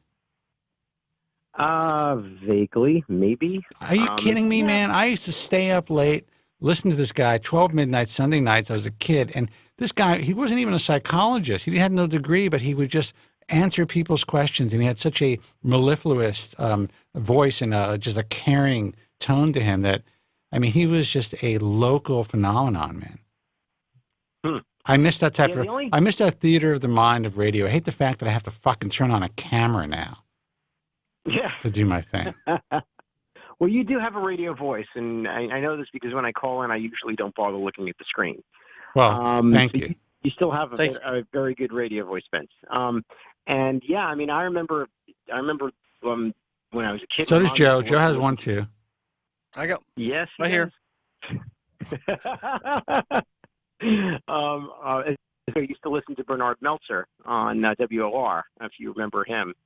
Of course. And I was on WOR for about 4 years, and I remember Bernard, and I remember what's his name? Gray. What's his name? Oh God, I can't remember. I don't know that this other show, Designed for Living. That was definitely a state. That was definitely a 55 to death station, but I did really well there. Oh, not bad. Well, I mean, with what you cover, you got 18 to death. So, I mean, you've already said that. Yeah, so. That's my demo, 18 to death. Well, it's actually about 16 to death. Well, that's probably also true, unfortunately. That's actually why. That's actually why we're getting a new life with some mainstream sponsorship, which is fucking. I'm not talking about just sponsoring our online show, which would. I mean, that would be great, but I wouldn't. They couldn't pay enough. It just wouldn't be worth my while, and I don't like to I don't want to have any sponsors for the show. But they essentially want to sponsor anything that I do in the hair transplant world. And I was just like, holy shit. That's big. Cool. That's fucking exciting. So we're going to be able to do a lot of things. Well, that is exciting. If you have a sponsor that's willing to support you without any restriction, that's going to be really good for you guys, because you guys can't be penned in. You know, you can't put baby in a corner. I want you guys. That's right. Well, let's put it this way: they're not selling hair or hair transplants. Go ahead, Joe. I'm sorry. No, I was just gonna say. I mean, it represents kind of like almost like a new age in how we're going to be doing things, and how hopefully the public will be able to look at this industry and how doctors are working this industry. It's exciting, Morty. I tell you. I mean, I've been privy to some of what's going on, and I'm looking forward to it. And when you see what's going to happen, you're going to be like, holy shit, that's like, you had no idea. You'll be impressed. I actually think that the people in the industry are going to be a little bit more like holy shit than Morty, but Morty's going to enjoy it. Well, I don't put anything past you guys. I mean, you never cease to amaze. So, and you know, you might as well fly the Jolly Roger, because that's the way I see you guys. You guys are the pirates, man. You know. Dude, life is short. I got nothing to lose. I think about it like I could drop dead tomorrow. I might as well just go fucking balls to the wall and just do my thing. I hear you. So a little vignette I wanted to share with you. I got back the raw video from the show in New York that my band put on. And this was video that was shot from the DJ booth aimed toward the stage. And at one point, I'm actually standing with my back to the video camera, and I'm looking at the top of my head, and I'm just like, fuck me. Yeah, it's that moment. Well, I was doing, look, I paint pretty well, but there were a couple of angles. You know, I wish, you know, when I was doing this conference, I should have taken a little bit more control over my shoot, because I kind of, and these guys did a great job for, I mean, it was a madhouse to try to put something together when there are hundreds of people walking around and having to break down and set up, because, you know, we had no private space where we were able to set up our studio. So every day looks different. And there were a couple of days where the lighting was really bad. And I mean, bad to the point where like, it doesn't even look like your skin, or there's like a pocket of grease coming off your nose. That's just, it was unbelievable. But there was one shot where, well, there's a couple of shots, but because the light was so strong, even through the paint job, you could see the scalp. And I was just like, all right, well, that's my fucking reality, man. That's what it is. What are you going to do? Morty, we're not kids anymore. Oh, no fucking shit. I can't believe I'm going to be 50 next month. Holy crap, dude. I have to tell you, 50's not bad. You know what's bad? 50, I'm right behind you, buddy. 54. I didn't give it, for some reason, 50 didn't affect me. But when I turned 54, I was like, all right, man, now the shit is real. You know, I am 6 years away from 60. I am currently the age, in most states, where I can actually get one of those really nice condos or houses that are a little cheaper in a retirement community. 55, there you go. It's 54 in Vegas and 54 in Los Angeles. Morty, can you actually envision Spencer playing shuffleboard? Well, the only reason I would, with the stick, man. I'm going to teach you guys something. The only reason I would actually purchase a home in one of these 54 or 55 and over places is because they limit, unless you're married to the person has to be a minimum of 50 years old to live in that community if they live with you, if you own the property. So basically, if I'm single at some point, any woman who wants to live with me, I'd be like, sorry, honey, listen, you can't move in. You're too young. You know? And that's one main reason I would do it. Sorry, common law. I was going to say, common law's got to be over 50, isn't she? No, man. She just turned, I don't know how to say her name, but she's 14 years younger than me. Oh, okay. All right. Well, then you're in trouble, Spence. You got to wait it out. Oh, no, that could be my out. Oh, there you go. You know? Listen, I have a question for you, Joe. So last show, the caller basically talked about a video of you doing scalp stretching exercises. And, of course, I had to follow to go and take a look at you. And, boy, you had such a baby face, man. I was looking at that image of you, and I was like, wow. Dude, that was only, I only filmed that 9 years ago. Yeah, but I think there's also and we both have this thing. Like you go back, I have like I'm bloated and I'm not bloated. I'm bloated and I'm not bloated. So there's like when you have a little bloat to your face, it actually could make you look your cheeks fuller, makes you look younger. Yeah, that's exactly what was going on. Yeah. Thank you. Because you did. You had this baby face, man. And I want to say something else, and that is and maybe I'm just seeing things. Your hairline looked lower, and I don't know if it's because of the way you were doing your hair, the fact that you had it frosted, the fact that you had some sort of bangs or some flock of seagull shit going on. I think it was because his face was rounder. Yeah. That's why I look, because now his face is longer. Okay. And that's why it threw me. I'm in such superior shape right now that the lack of body fat just makes my face longer and slimmer, so it makes it seem higher. I actually have that's actually the truth for you, but I actually have the same thing. Like my face is now longer and slimmer, where you see bloated shots of me. It's just like my hairline may look down to here. I don't know. I mean, my face is like I was 200 and. At my height, I was 215 pounds. Yeah. Wow. You? How tall are you? I was just measured. Apparently now I'm 5'11" 3/4. I used to be slightly over 6 feet. I was 6 foot and 1/4, but I lost a half an inch. Well, that happens. That definitely happens. It doesn't happen to me, motherfucker. Sorry. Hey, it happens to all of us every once in a while. So I would say it definitely happened to me. With 5'10" and I'm 5'8" now. Yeah, with sneakers, I'm 6 feet tall or a little taller, but which 210 doesn't seem like a tremendous amount, but for my frame, and I had a gut. It was ridiculous, man. I had more chins than can I say this? More chins than a Chinese phone book. Boom. Well, Spence, you look awesome right now. You're in great shape. Thank you, on the other hand, have put on a little bit of weight, which I'm not happy about. This life over here, man. I don't know. I'm not getting the kind of exercise I used to in New York. Just flat out. Because you're driving everywhere now. Yeah. Well, no, I'm not. I'm on my bike everywhere I go, but I'm not walking nearly as much as I used to. That's, I think, a big part of it. The other thing about it is that they got this shit in the office where everybody's got a freaking birthday, and there's the damn birthday keep being passed around. It drives me crazy. There you go. Dude, all you got to do, I'm going to give you the secret to longevity and the secret to staying fit. Okay. It's very simple. You don't need to buy any bullshit. You don't need to exercise like crazy. I really believe in this, and people are going to say, "Oh, you're just involved in some fad." Intermittent fasting, dude. That's it. Yeah. No. So just skip your breakfast. Eat within an 8-hour window or less, 7 hours. I actually eat within a 4 to 5 hour window. And I get all my macronutrients. I could even eat some shit once in a while, like cake and stuff like that.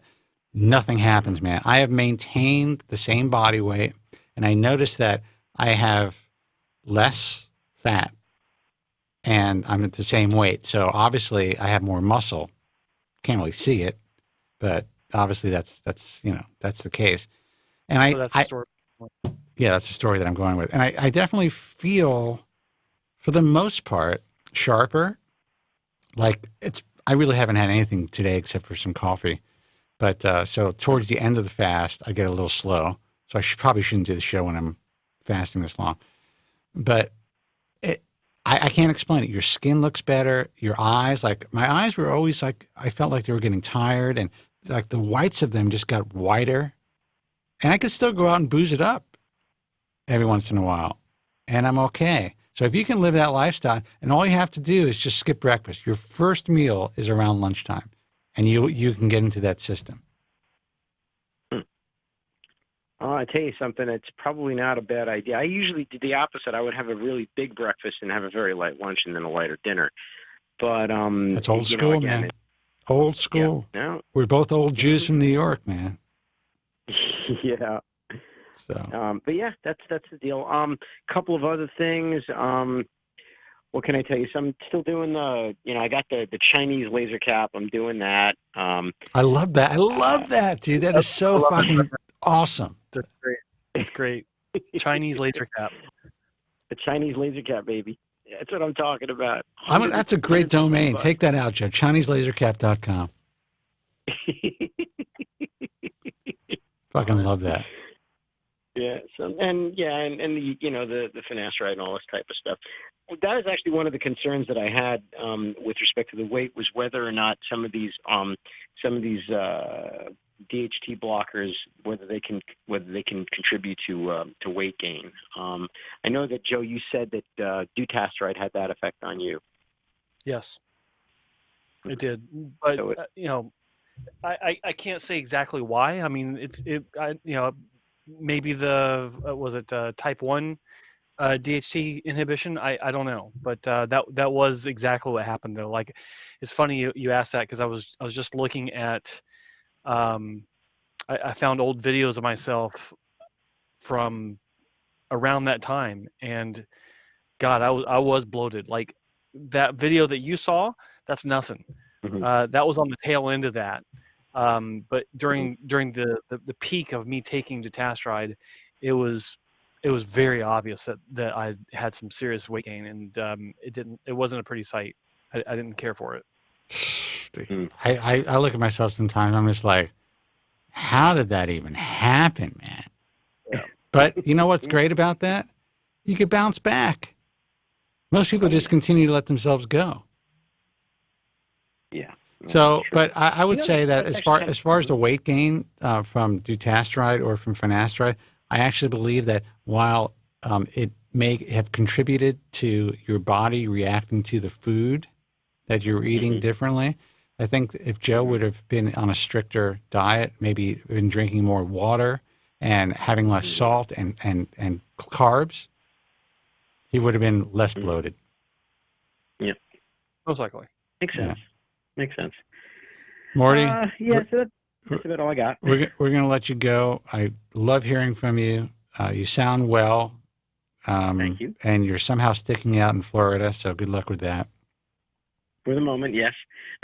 I was going to say that's one of the other things that I've been exploring, is the possibility of returning, but we'll see how that goes. I would tell you to come out to LA, but this state is going to hell in a handbasket. And while the weather is incredible, and I love the women and the lifestyle, it's just Jesus. I mean, I live in an area where, and this, I don't mean to sound elitist, but when you walk outside and there are homeless in Beverly Hills, there's a real problem, dude. There's a real fucking problem. I think a lot of it's because of the tax situation for both these red states. The fact that the red states have lost their deductions from federal income tax. I think that's really what's hit both New York and California pretty hard. It used to be that you could deduct your state income tax from your federal tax, but you can't do that anymore. Well, not only can't you do that, we are being charged 13.5% state income tax. And I don't even know where that fucking money is going at this point, because, I mean, the streets are filled with, like, these scooters. And, I mean, you can't, dude, it's just becoming a really bizarre place to live. I may move out to the desert, No, really, I get like a double wide in Pahrump, Nevada. There's no state income tax, sales tax is low, prostitution's legal. Sorry, I'm sorry to mention that. Dude, I'm so over all that shit already, dude. Listen, I can still fantasize though. All right. All right, listen, dude. I'll talk to you later. Yeah. Thanks so much for the call, man. Always, man. Take it easy. All right, take care. Take care, Marty. Yeah. Bye. All righty. Phone number is 888-659-3727. Let's see who this is. Hey, you're on the air. Who's this and where are you calling from? My name is Michael. I'm calling from Torrance, California. Michael from Torrance. What's happening, man? You know what I'm talking about. California's going to hell in a handbasket. Oh yeah. I go to a school in Los Angeles. I go to Cal State LA. And, driving, on the freeway, or sometimes when I get off, near Staples Center, there's homeless people everywhere, every single block. And it's crazy. Dude, they're trying to, it's funny because, they're trying to sell condos and now they have like really nice rentals, like beautiful lofts downtown. And they're trying to kind of relaunch and create a really great environment for people to live downtown. Who the fuck wants to live downtown now? Or Hollywood, they're building some really nice buildings too, but I mean, it's overrun. Exactly. And not just that, but traffic and then pollution. And then, I mean, even if you live in a nice part of LA, like there's no guarantee that there's not going to be, you know what I'm saying? Like, you go to your car, like it's just so sketchy sometimes, even if you live in a nice part. So, I mean, I get what you're saying, that's kind of crazy. It really is, man. So what can we do for you? So, yeah, I just wanted to call you guys. I'm 25, and I just wanted, to kind of speak to the listeners that are out there about, taking dutasteride and finasteride.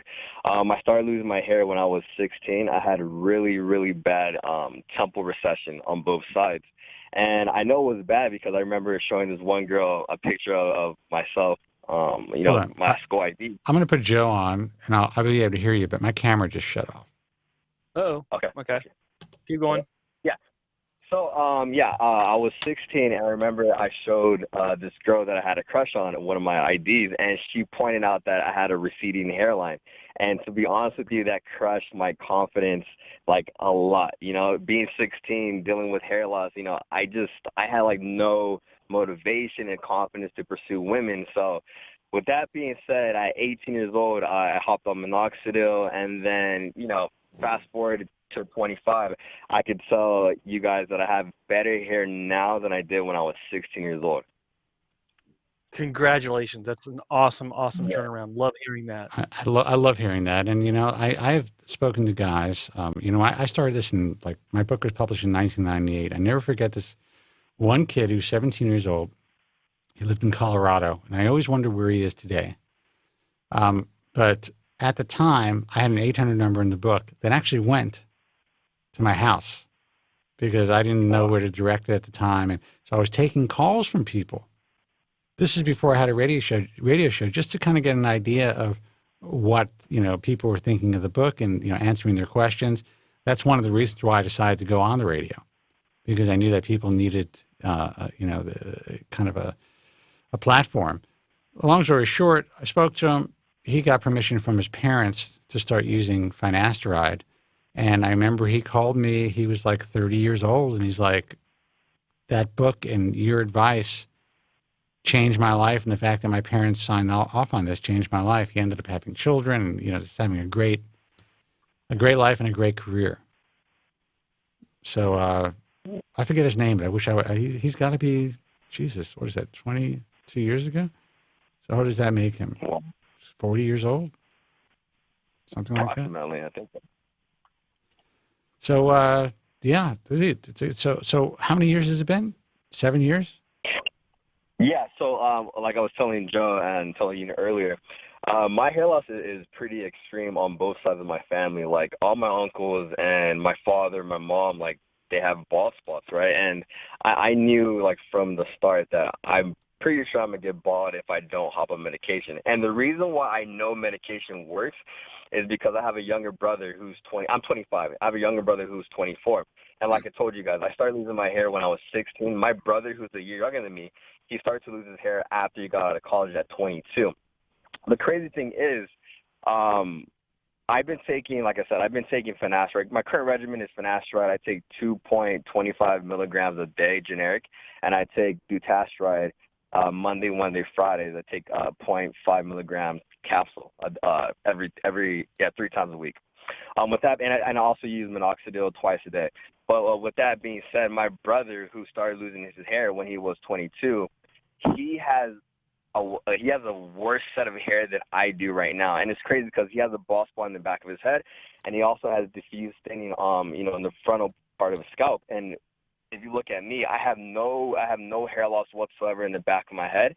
The only thing I have is my temples. The hairs aren't full terminal hairs. But with that being said, that's all you could tell. But I have a full set of hair. Just like I said, just the temples. And how does your brother feel about that? Well, I was going to ask, have you even talked to your brother about helping him stop his hair loss? Yeah, no, and you know what's nuts? I've told him, I'm like, hey, man, I'm like, you know, you're suffering from hair loss. I'm like, I have a bottle of generic finasteride. Like, just, you know, hop on it, you know, see how you feel. Because, I mean, he read the side effects, and I guess it kind of scared him. But I told him, like, man, I'm like, I haven't experienced any side effects whatsoever. Like, I wake up with, you know, a boner sometimes, you know what I'm saying? Like, I don't have any issues in terms of, like, sexual side effects. No gyno. No. I have one right now, man. What do you think I'm always sitting down? Just kidding. See, how weird was that? It's very weird. Yeah. Good night. Good night. Now, listen, I know, guys, listen, I know that it happens, but I'm telling you. Oh, and you know what? I'm going to actually, and I'm going to speak to some guys who did this study, but there's a recent study that was published in the Hair Transplant Forum International that showed, and we're talking about thousands of patients, that the incidence of side effects with guys using finasteride seemed to be greater in those who were on the placebo. Wow. So it's a new study that just came out. We're going to be talking about it. Look, man, I got no skin in the game as far as I make no money selling this product or selling this drug. But, you know, I think it's really time that the mass hysteria is just at least put to the side a little bit and people really look at things rationally. Because the first 7 years of my career, the worst we would hear about, and I'm talking about thousands of people contacted us over those years. The worst was someone experienced side effects, they stopped using the drug, they went back to baseline. That was it. And then all of a sudden, a couple of guys came out. This was like in 2005, 2006, and I remember when it happened, and the rest is history. It just created this narrative that a lot of people, sadly, you know, were affected by.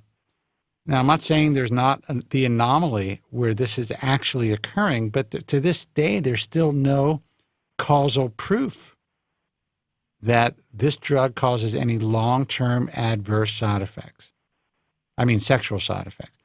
I don't know if I'm going to have some sort of bizarre form of cancer for being on this for over 20 years. Still don't know that. And I'll never know if, God forbid, I'm diagnosed with something, if it was caused by the drug. Yeah. You know, it's just the way it is. All I do know is that, you know, I've enjoyed it's a doctored up in a fucking sham, you know, decent head of hair for, you know, into my 50s. And there are guys like you who call in all the time who have either, did you learn about it through our resources or did you know about it before? Well, no. So as a matter of fact, I hopped on minoxidil because I went online when I was 18. But in terms of finasteride and like dutasteride, I learned that because of you guys. And you know, I just want to say that, you know, you guys are fucking, you know, pillars in the hair loss community. And I mean, I understand sometimes like when you guys go on the show and people don't call, but I'm telling you, man, like I listen to you guys. I don't call all the time because I'm busy, but you know, I love the work that you guys do. And I mean, for you guys to go ahead and show your faces to the world, man, that takes some courage. It takes some balls. I appreciate it, you guys. Well, I appreciate you saying that. And yeah, Joe's got big balls. I was just wondering if he meant because we're ugly and we shouldn't be showing our face. What? No, you dude. No. Oh, speak for yourself, motherfucker. No, we appreciate that, and you know, we appreciate the support, and that you wish you could listen more often. We wish you could too.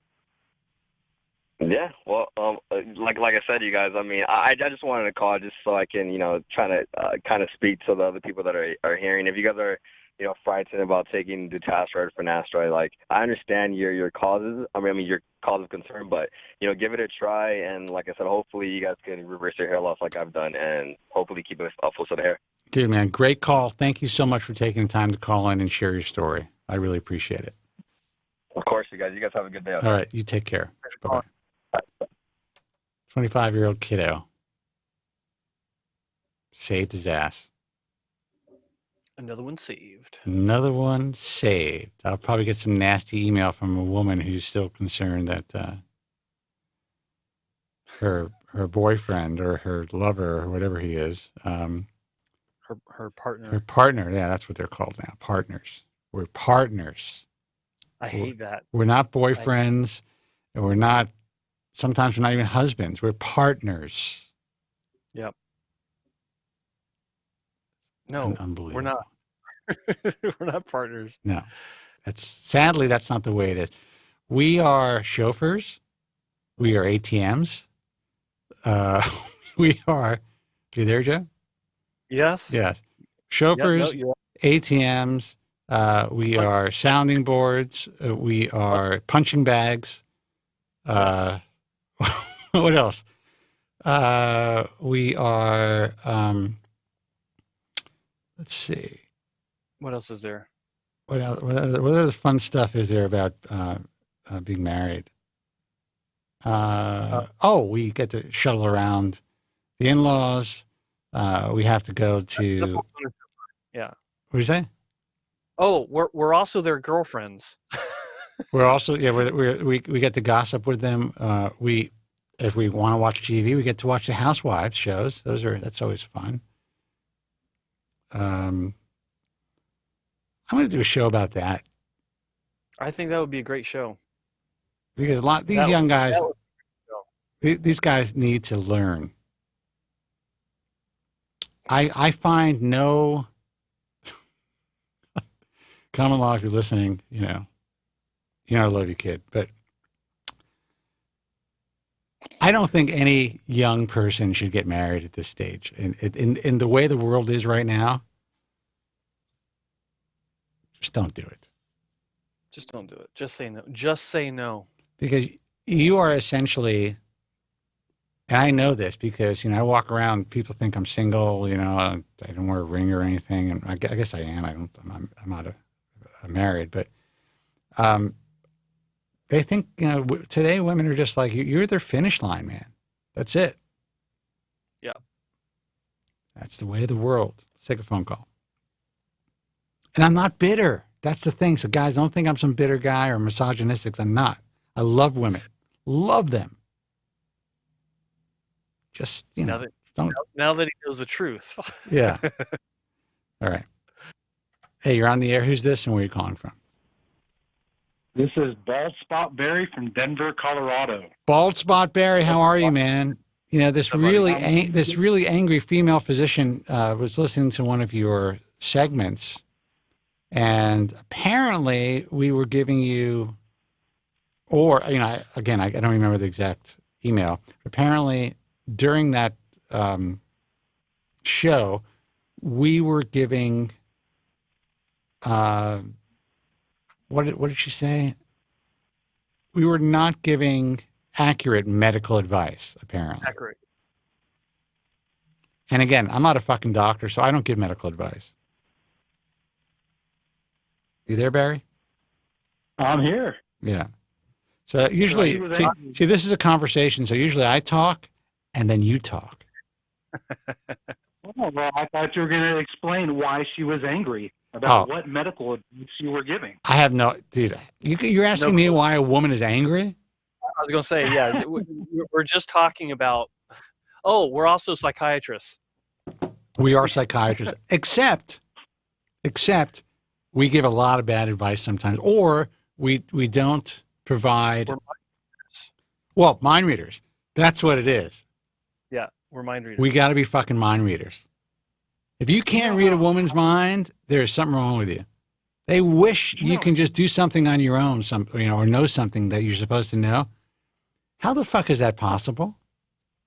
If you can't read her mind, you ain't no man. You ain't, yeah. What kind of man are you? You should have known that I was in a bad mood and I needed, my double chocolate dip stuffed ice cream today. Anyway. Well, do you know how many times a show y'all say, but I'm not a doctor and I'm not giving medical advice? I mean, you say it 10 or 20 times a show. I do. Well, there's a reason. Oh, and apparently we aren't we're not uplifting enough. We're not trying to give men confidence. That's what we do here, man. Surgery is a last resort. Medication, if you can stay away from it, stay away from it. We provide a platform for those guys who are like us, or more like me. Joe made the mistake. He wouldn't have done anything if he didn't make the mistake of having an early transplant. But so I should say more like me. I was not equipped to deal with hair loss at a young age. I decided to do whatever I could to make sure that I didn't have to, be a balding guy. And that wasn't what I wanted, especially when I was 21 years old. And a large majority of hair loss sufferers feel the exact same way. Why shouldn't we have a platform? Why do we have to say, it's, I think acceptance is the best way to deal with this. But if you can't accept it, why shouldn't those who can't accept it have a platform? And you talk about accepting it. That's the thing, the confidence-crushing condition of losing your hair. Right. We go through this, we feel alone, and we don't know where to turn. And, once we start researching it and we find your show and we find the resources, that's confidence right there to figure out we can do something about it. Whether that doing something is accepting it, whether it's going on medication, whether it's going for surgery, just knowing that there's resources out there is confidence boosting. And that's what y'all talk about every show. Well, people have a choice, right? I mean, you don't, before people start doing the research and find our various resources, they think, that they are kind of stuck.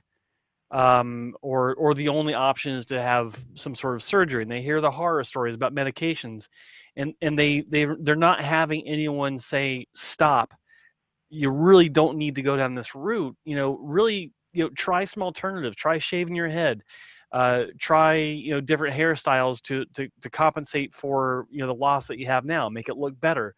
Maybe you'll feel better from that. And there's really no one else out there saying that. And so when we present these kind of options, I guess it helps. And it helps people to realize that, they don't have to go and have a surgery. They don't have to, be afraid of medications. And I mean, it's. But this woman actually said, and she was talking about you, Bald Spot Barry, that you said that you decided to take medication because of this program. And that is indication to her that we are somehow in bed with the drug manufacturers. I'm like, you're a fucking doctor? Yeah. That's your logic? How the fuck did you get through medical school? I didn't know about finasteride, really. And you were asking me last program about, a long time ago, why I didn't take finasteride when it was released in, whatever year, 96 or whatever it was. And there was a period of time where I started minoxidil because that's what I was aware of. I didn't know about finasteride back then. And so I tried minoxidil. I'm the type of person that if it's inconvenient, I'm not going to do it. And I tried to do it twice a day, and I just didn't keep up with it. I didn't know about finasteride. And, once I started doing my research and I found out about it, I took the pros and cons and heard all the bad shit about it, and I heard all the good stuff, and I made my own informed decision from my research. And, how dare she, say that, well, I'm getting medical advice from you guys. No, I found out about it. I did my own research and my own due diligence on it and made my own decision. Well, Barry, I appreciate the passion there. How dare she, he says. How dare she? I like that. I like that. No, listen, I actually like, we invited her to call in, and I think it's, I like to hear, these opinions, and especially from people who don't obviously take the time to really listen to a lot of our broadcasts. But I would say 9 out of 10 times we're able to change their minds. I mean, listen, we're good guys. We do our best.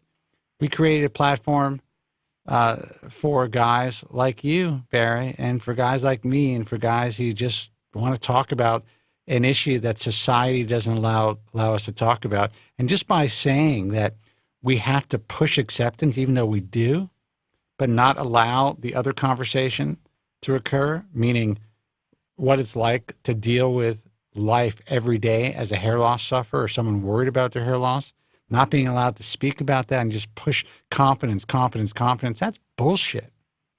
No. You can push all the confidence you want. If you feel a certain way, you feel a certain way, and there should be a place where people can to talk. I mean, there's a safe space for everything in this world. Why is hair loss the last bastion of political incorrectness? Why can't we talk about it? Well, and you guys are the only ones that are talking about it in a public space from a position of knowledge. You know, you guys are coming with, you know, years and years of experience. The only other guys talking about it are the morons on YouTube who maybe have had a hair transplant or, you know, read some forums and did a little research. You guys are the most informed people out there giving out this information for free, you know, without For now. without taking For now. from Clint. I'm just kidding. Boom, drop the microphone. Listen, I really appreciate the call.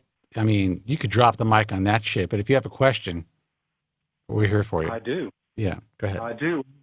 Well, since Joe's Radio Shack microphone wasn't working last week when I called in, and I do have a question. And Oh shit, he just dissed your microphone, dude. He said you got a Radio Shack microphone.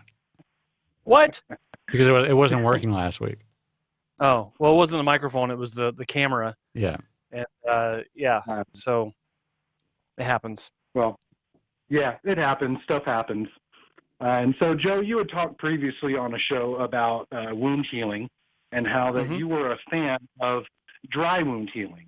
And it was in regards to someone was talking about the saline that, you know, you can put on your head to moisten it. But I'd like to go to the extreme of moist wound healing, which would be the silicone sheeting, and that a lot of plastic surgeons are using to seal up that wound and keep it completely moist, not just moist sometimes, but, you know, it keeps that moisture in there. What is your take on the silicone sheeting for wound healing?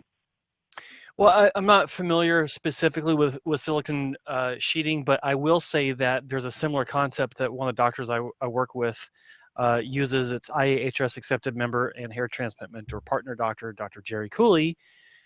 You like that? Where after procedures, he not only has his patients spray their recipient areas with, oh God, what does he use? APT. Is it APT? Does that sound right? Yes. Yeah, APT. He puts APT in a small spray bottle and has them take it home with him.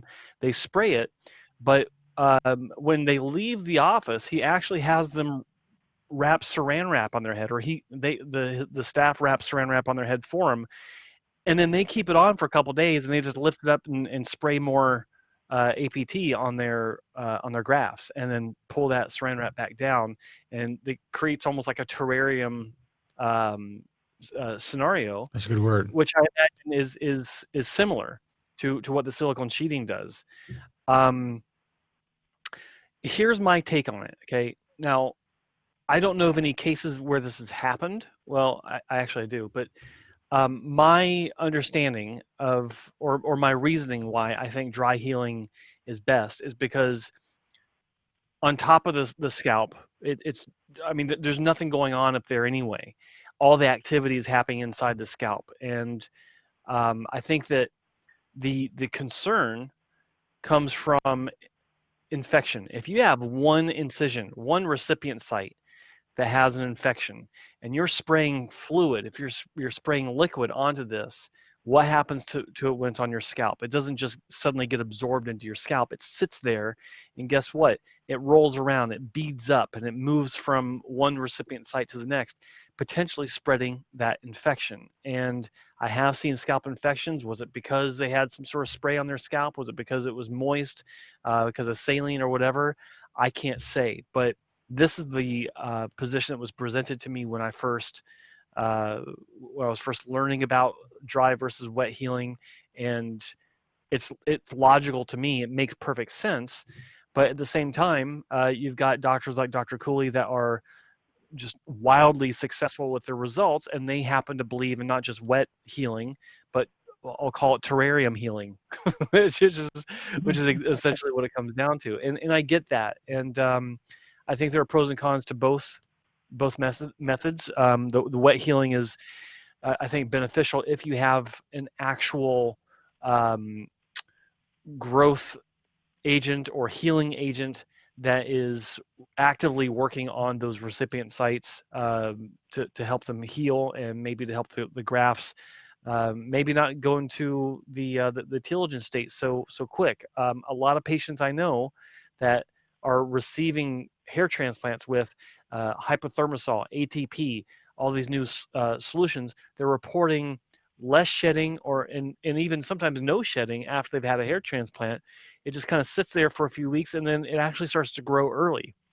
So there's something to that as well. So back to the issue of the silicone sheeting. Again, I don't know much about silicone sheeting specifically, but the wet healing versus dry healing, like I said, there's pros and cons to both, I think. Yeah, and there's some studies out there specifically on the silicone sheeting, and they don't know the exact interaction, why the silicone sheeting works good. But it's thought that the actual silicone has some action on it, the absorption of the silicone. But there's several studies. Fair enough. But I also I'm not a big fan of doing something to get some sort of end result, even though you don't know exactly how it works. I mean, that's just a fact of life. Things like that happen, but I try to avoid those things if I can, because Sure. you should have some sort of idea of how it's working if you're going to use it. Yeah, and this kind of leads me. You talked about the infection. It leads me into kind of the same subject. But I read about Mucuna honey. Have you ever heard of that? It's honey sure. that's made. It's made from bees that make their get the pollen from tea tree. And tea tree is known for its antimicrobial and antibiotic properties. And so I thought that was interesting. I haven't done much research on it, but it was just something that I saw that was interesting that may help wound healing and also help with infection. Well, bee honey in general is considered to be an effective antibacterial and to promote healing. Ancient Egyptians used honey to help heal wounds. I mean, that's a long known. You can't really call it an old wives' tale, but I mean, it's lumped in with that, but it actually works. There is scientific evidence to back that up. So if there's a particular kind of honey that's a little bit more potent because of the tea tree, then that just makes it even better. Yeah. All right, man. Listen, we're going to actually we have one more call to take before we have to close up shop. So is that it? Thanks, guys, for taking my call. I appreciate it. I'm glad I made it on the show a second time. Dude, welcome, and I'm glad that you were able to say your piece and that you were angry and how dare this person say what she said. I actually thought that was very funny. I make my own decisions. I'm an adult, and I like to be an informed adult. I make my own decisions from my own research, and I don't take anybody's word for their word unless I research it first. Bald spot, Barry. That's sage advice and a great commentary. I appreciate it. Thanks, guys. I appreciate it. Y'all have a good evening. All right, you take care. Bye-bye. Bye. Bald spot Barry from Colorado. I love that name. Let's take one more call. Hey, you're on the air. Who's this and where are you calling from? Hey, this is Cockstrong Corey from California. What's up? What is it? Cockstrong? Cockstrong Corey from California, calling from the pool hall. How you guys doing? All right, man. What's happening, Cockstrong? Oh, not much. That's awesome. Just listening to the show. Glad I got in under the limit. I just couldn't stand hearing about that chick who claimed to be a doctor. She's probably not. She's probably a bucket drummer or a fidget spinner salesman. Look, she could be a doctor, but don't have time for that. She was incensed. I didn't even read the email. I was just remembering it, and she was incensed that I intimated or even said that she was in her 40s, and she stated, I guess it was her boyfriend or her partner who was in his 40s, and that's all I remembered from the email that I read, and she made it very clear with like 3 or 4 exclamation points that she was in her 30s. And I'm thinking, Jesus Christ. Hey, this is a fucking radio show. What do you give a shit? I'm not mentioning your name. No one knows who the fuck you are. and I didn't even read the email. And B, she's got a we kid, don't so nobody wants care. to fuck me anymore. Exactly. Well, anyway, not to get bogged down in that, I had a couple questions for you guys, and I'll hang up and listen. They're kind of fringe questions. Sure. So I think it would be good to close out the show with. One is I never have quite found the answer for this. I want to protect 2 hair transplants I've had, which I'm in love with, by the way. I really believe now that Russian doctors provide the best hair transplant service. Russian? Who did it for you? Who did it? The gentleman in Chicago. Oh, Dr. Panin. Yep. I would say that, it's funny. I had Dr. Panin on the show, put out some segments. He is, I would say, the most underrated, not by his patients, but by the online world, underrated hair transplant surgeons in the country. And I have to say, hands down, and I'm going to get shit for this, he's probably the best in the Chicagoland area, bar none, by far.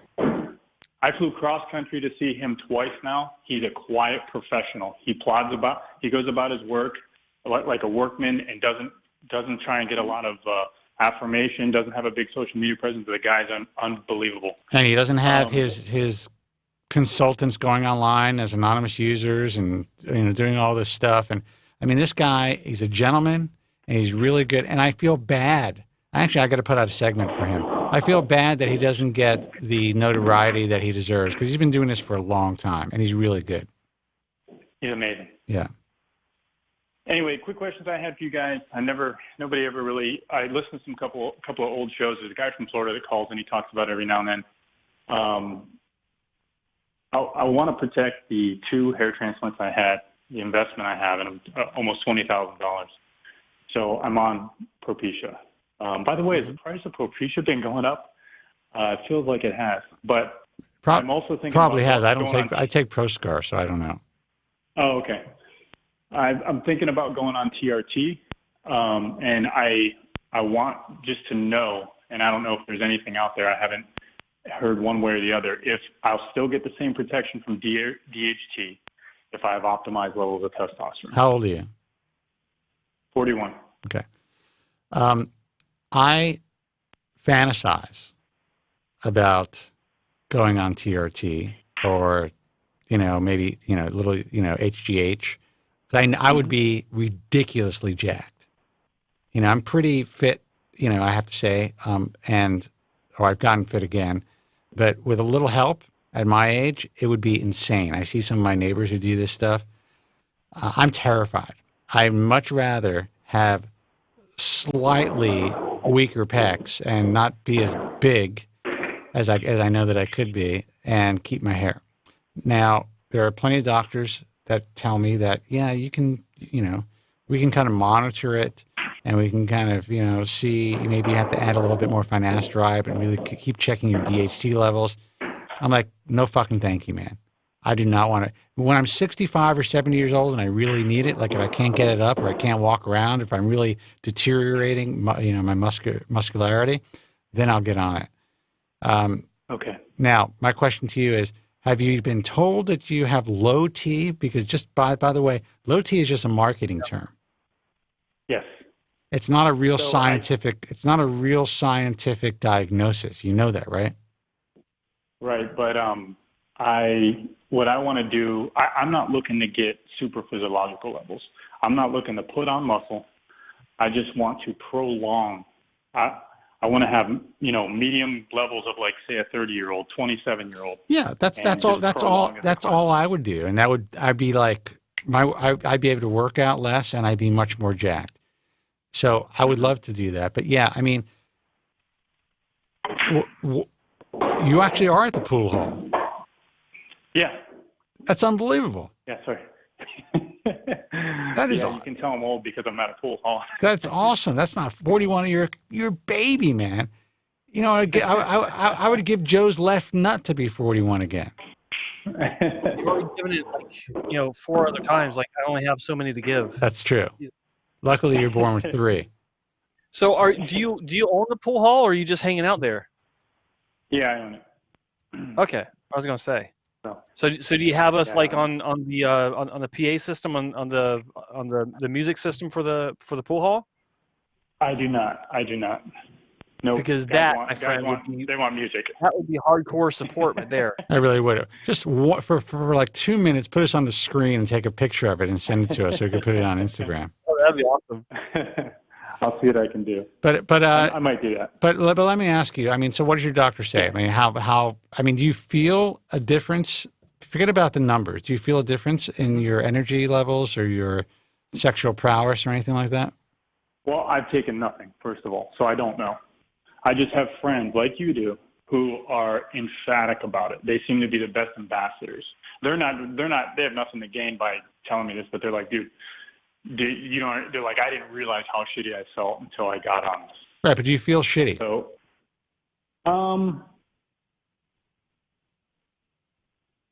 no. But do you wake up with wood? In the boiling water effect? Meaning if I slowly turn the water up on you, a frog doesn't know he's boiling? Sure. Or is it that, or is it, because it's not like women where you have that quick drop in estrogen and they know it. They're getting the hot flashes. They age overnight. It's a slower ascent for a man. I'm told. That is true in general. Yeah. Have you been tested?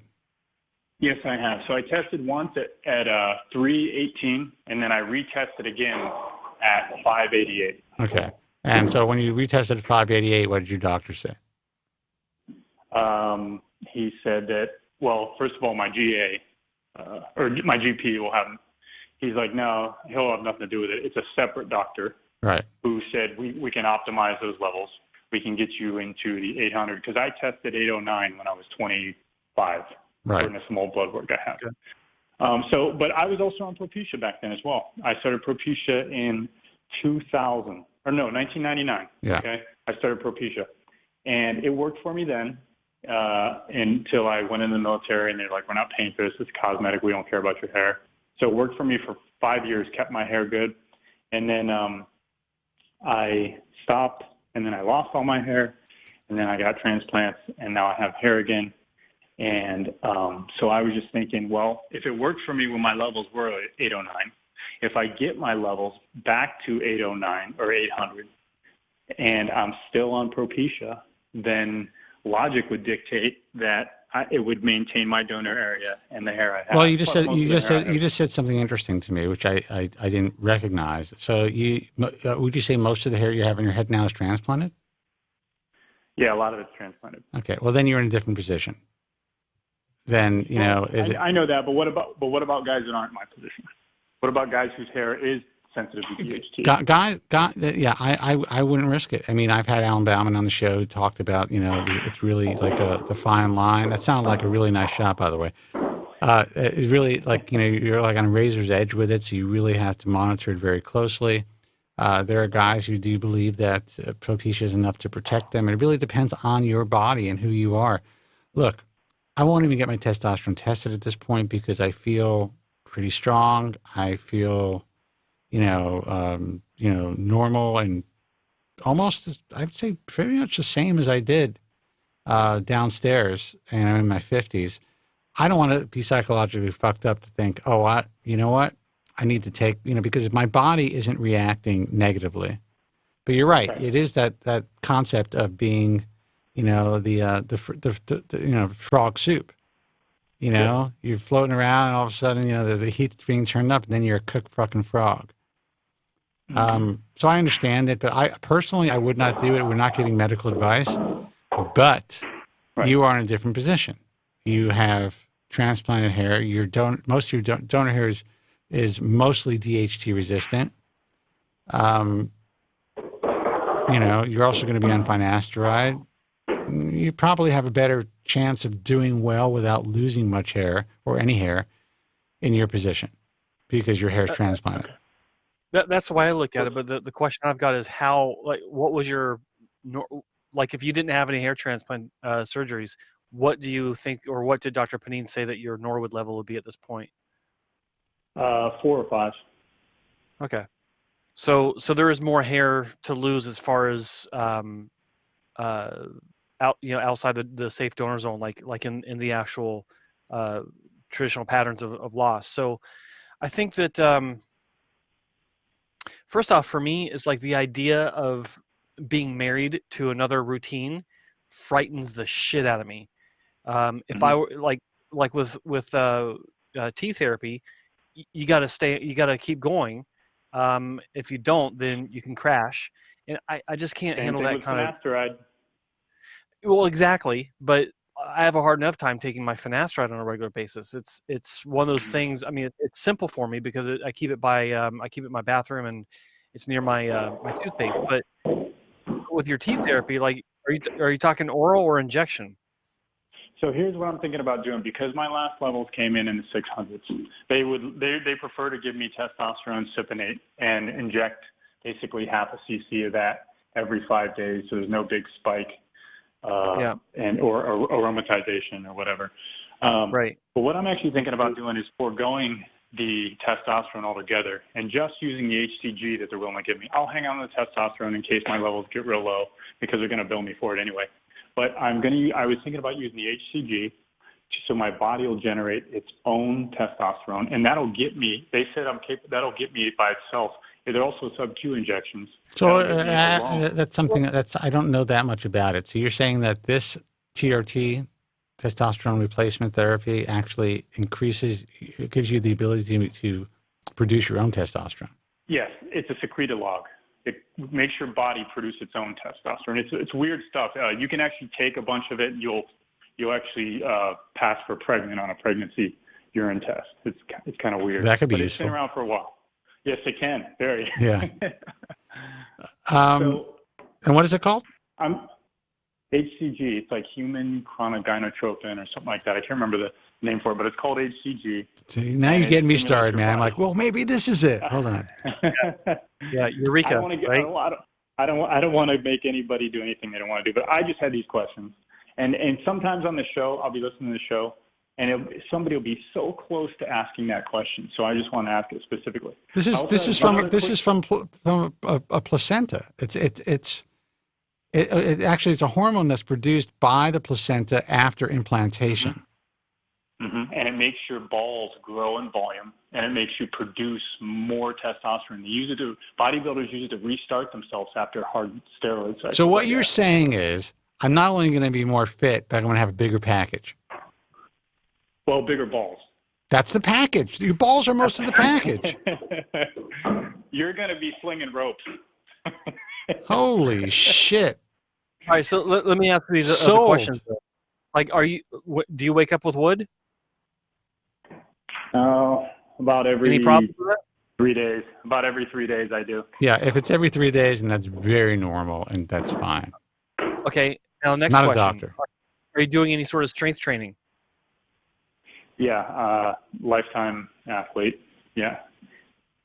Okay, so you're doing your squats, you're doing your the routine where okay, so I do pull-ups. I do pull-ups and sprints. I do pull-ups and wind sprints, and that's it.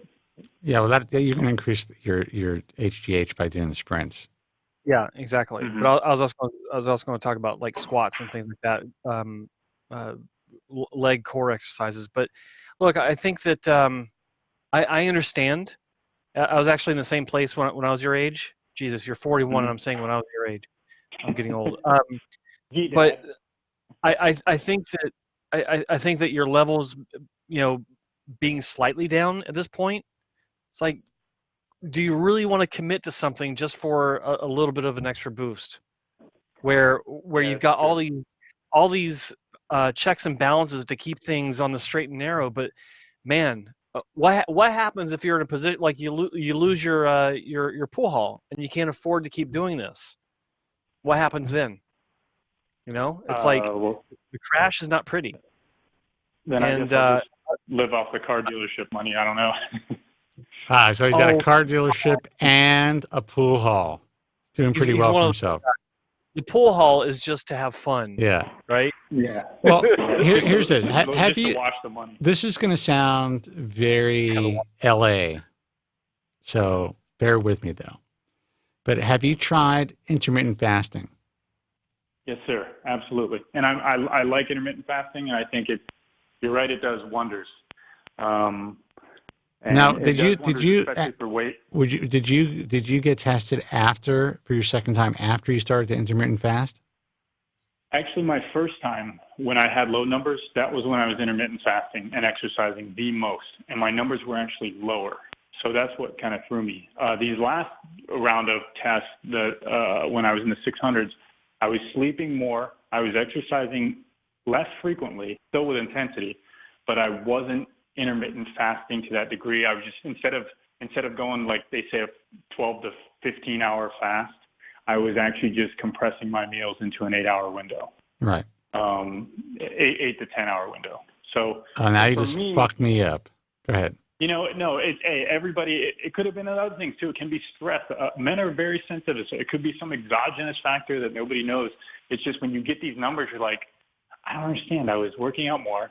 I was intermittent fasting. And this time I wasn't intermittent fasting. I was working out less and it was higher, but I was sleeping slightly better. So I think that's a big part of it. Well, sleep is huge. If you're getting yourself 8 to 10 hours of sleep a day, I mean, your human growth hormone is going to be through the roof. Yeah.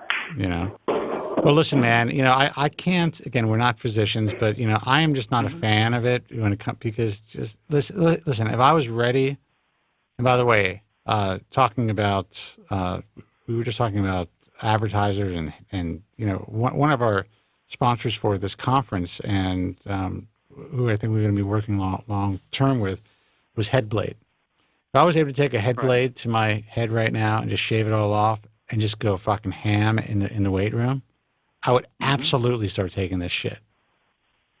100%. But because I really like my hair. For a summer. What was that? You could try it for a summer. Just try it for a summer. That's what I might do. Yeah, I could try it for a summer, and then I can come back in the fall with less hair.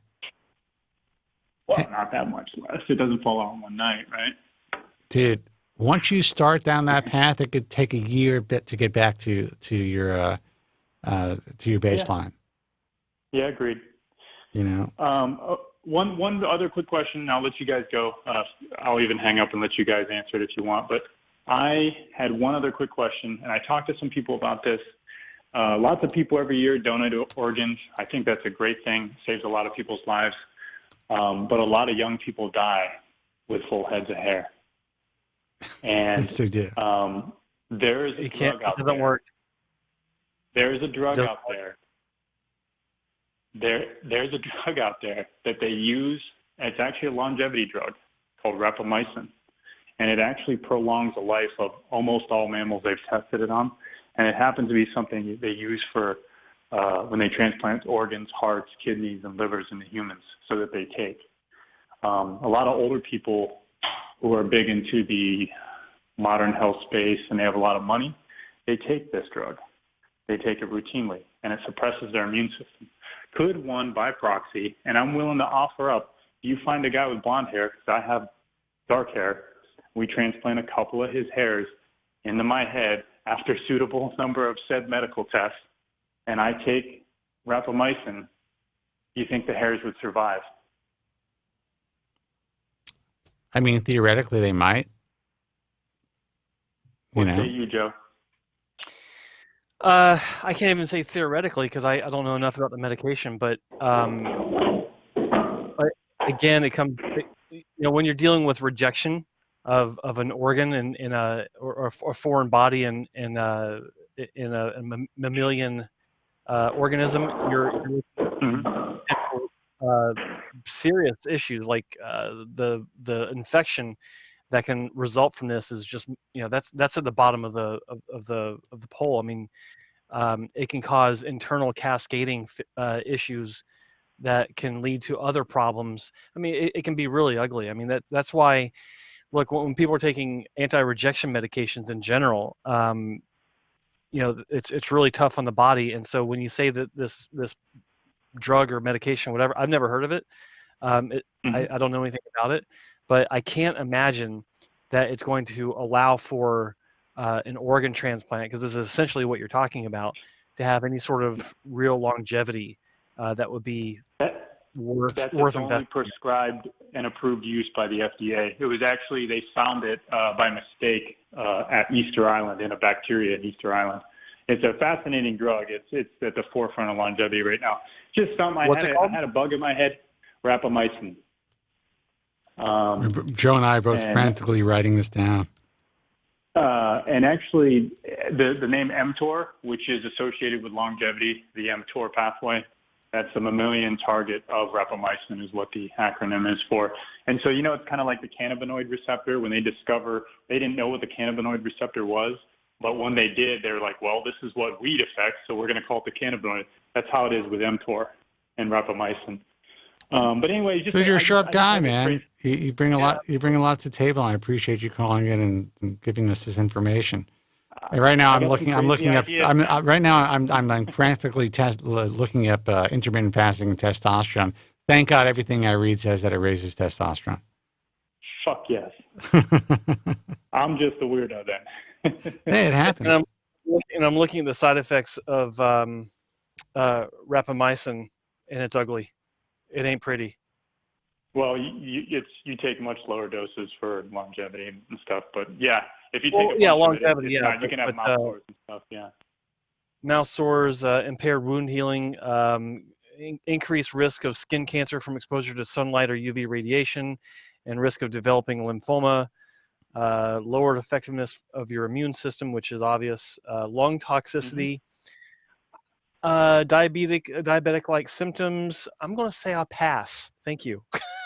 Well, just know that they give these to some of the sickest people on earth with failing kidneys, livers, and hearts, and these people live for years on it. But yeah, absolutely. I'm obviously not a medical professional. I just like to read PubMed, and I just had an idea. I'll learn more about it. I'm willing to self-experiment. If we can find a doc and a guy with hair, preferably blonde or white, so that it sticks out, I'm willing to do it. Look, as long as we could do it live in the bald shoes, I'm good with it. Get your punch out, Joe. Yeah, just kidding, people. Can you imagine the email you're going to get from this chick now? Just kidding, people. Oh, fuck her. You're not She sits Indian style in the shower, I guarantee it. I guarantee she has a lizard collection and cats. Oh, my God. You know what? This could be the loveliest woman in the world, and all I'm doing is just, talking about what she wrote. She's a cat lady that's not 40. No, she's in her 30s. Exclamation, exclamation, exclamation, exclamation. She needs to stop letting her life partner discipline her son. It's really not good for him. Oh. Dang. She's the type of broad that calls in a bomb threat to a toupee store once a year, huh? That's hilarious. That is so wrong. All right, man. Listen. I'll leave you guys with that. Thank you so much for the call, man. Take care. Sure. Take care. Bye. Fellas. Bye. Let's get out of here. He was hilarious. Awesome. Dude, he was shooting pool. Yeah. From his pool hall. Get out the websites, please. Oh, yeah. I meant to do that. See, I meant to do that at the top of the show. You know what? All right. We had a long show. The supporting characters of The Bald Truth, friends of The Bald Truth. We got several of them. Start off with, let's do the French one. That is hair loss. Wait, what is it called? International-hairlossforum.com. It's a French hair loss and hair restoration forum. Lots of clinics are participating, sharing their results, and lots of patients, which is more important, are sharing their experiences. They are a big supporter of our message, and they allow us to embed this program on their web property. That's international-hairlossforum.com. Next up, we got bellycapelli.forumfree.it.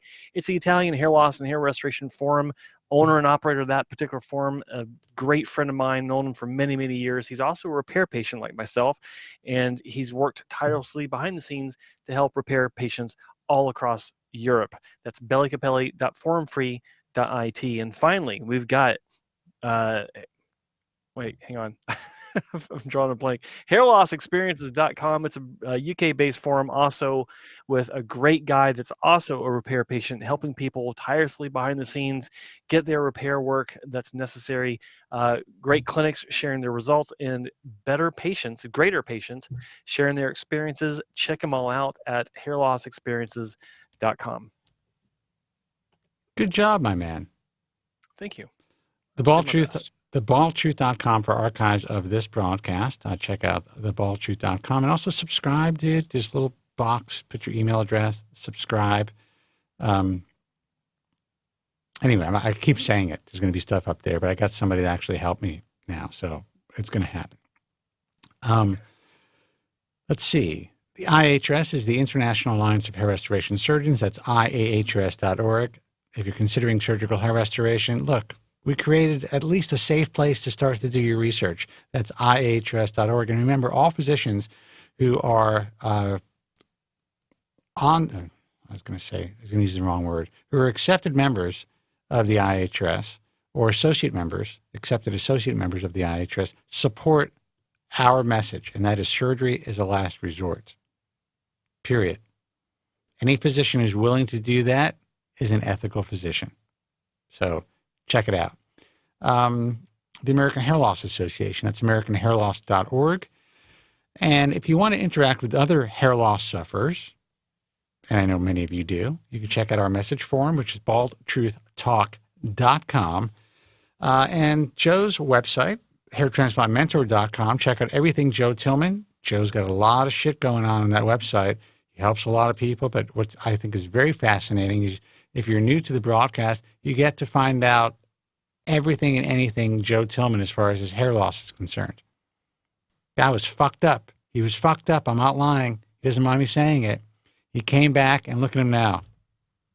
He's like a hair model. It's ludicrous that that's a hair transplant. It looks so natural. But apparently some people think that the hairline is just way too high. No, actually, I think I would tell you. I mean, or I wouldn't maybe not say it publicly, but I would tell you privately. It is a perfectly, not only age appropriate, but it really works with your face. That's it. And that's what matters. And I mean, it doesn't matter to me anyway. Here's the thing. And I'm actually going to be making a video about this. My hairline is a little bit higher than maybe the ideal position would be, but I'm not bald with pluggy ass old grafts sticking up, making me miserable. So I'm happy. You don't like it. That's your problem. I don't care. Yeah. Go fuck yourselves. Or that. Yeah. That's how I feel about it. You know what? Don't you guys have anything better to do than to criticize Joe Tillman's hairline? Which looks 100% natural. If you saw him in the street, you would never think this guy had a hair transplant, as opposed to 90% of the guys that you see online, on Instagram, and in all these photos that are being presented and some of these YouTube videos. What was that, a perpendicular hair? That was the hair sticking out. Yeah. It's a fucking mess out there. That's what you want. You want to look at Joe's hairline. You want to look at Specs' hairline. Saw him the other day in Manchester. I was like, this guy was never touched. It's sick. It's just his hair shaft diameter and just the color, skin contrast, the type of hair that he has, which is like a very thick, like when you shave it, it kind of sticks up type of hair, where ours is probably like mine is like flat.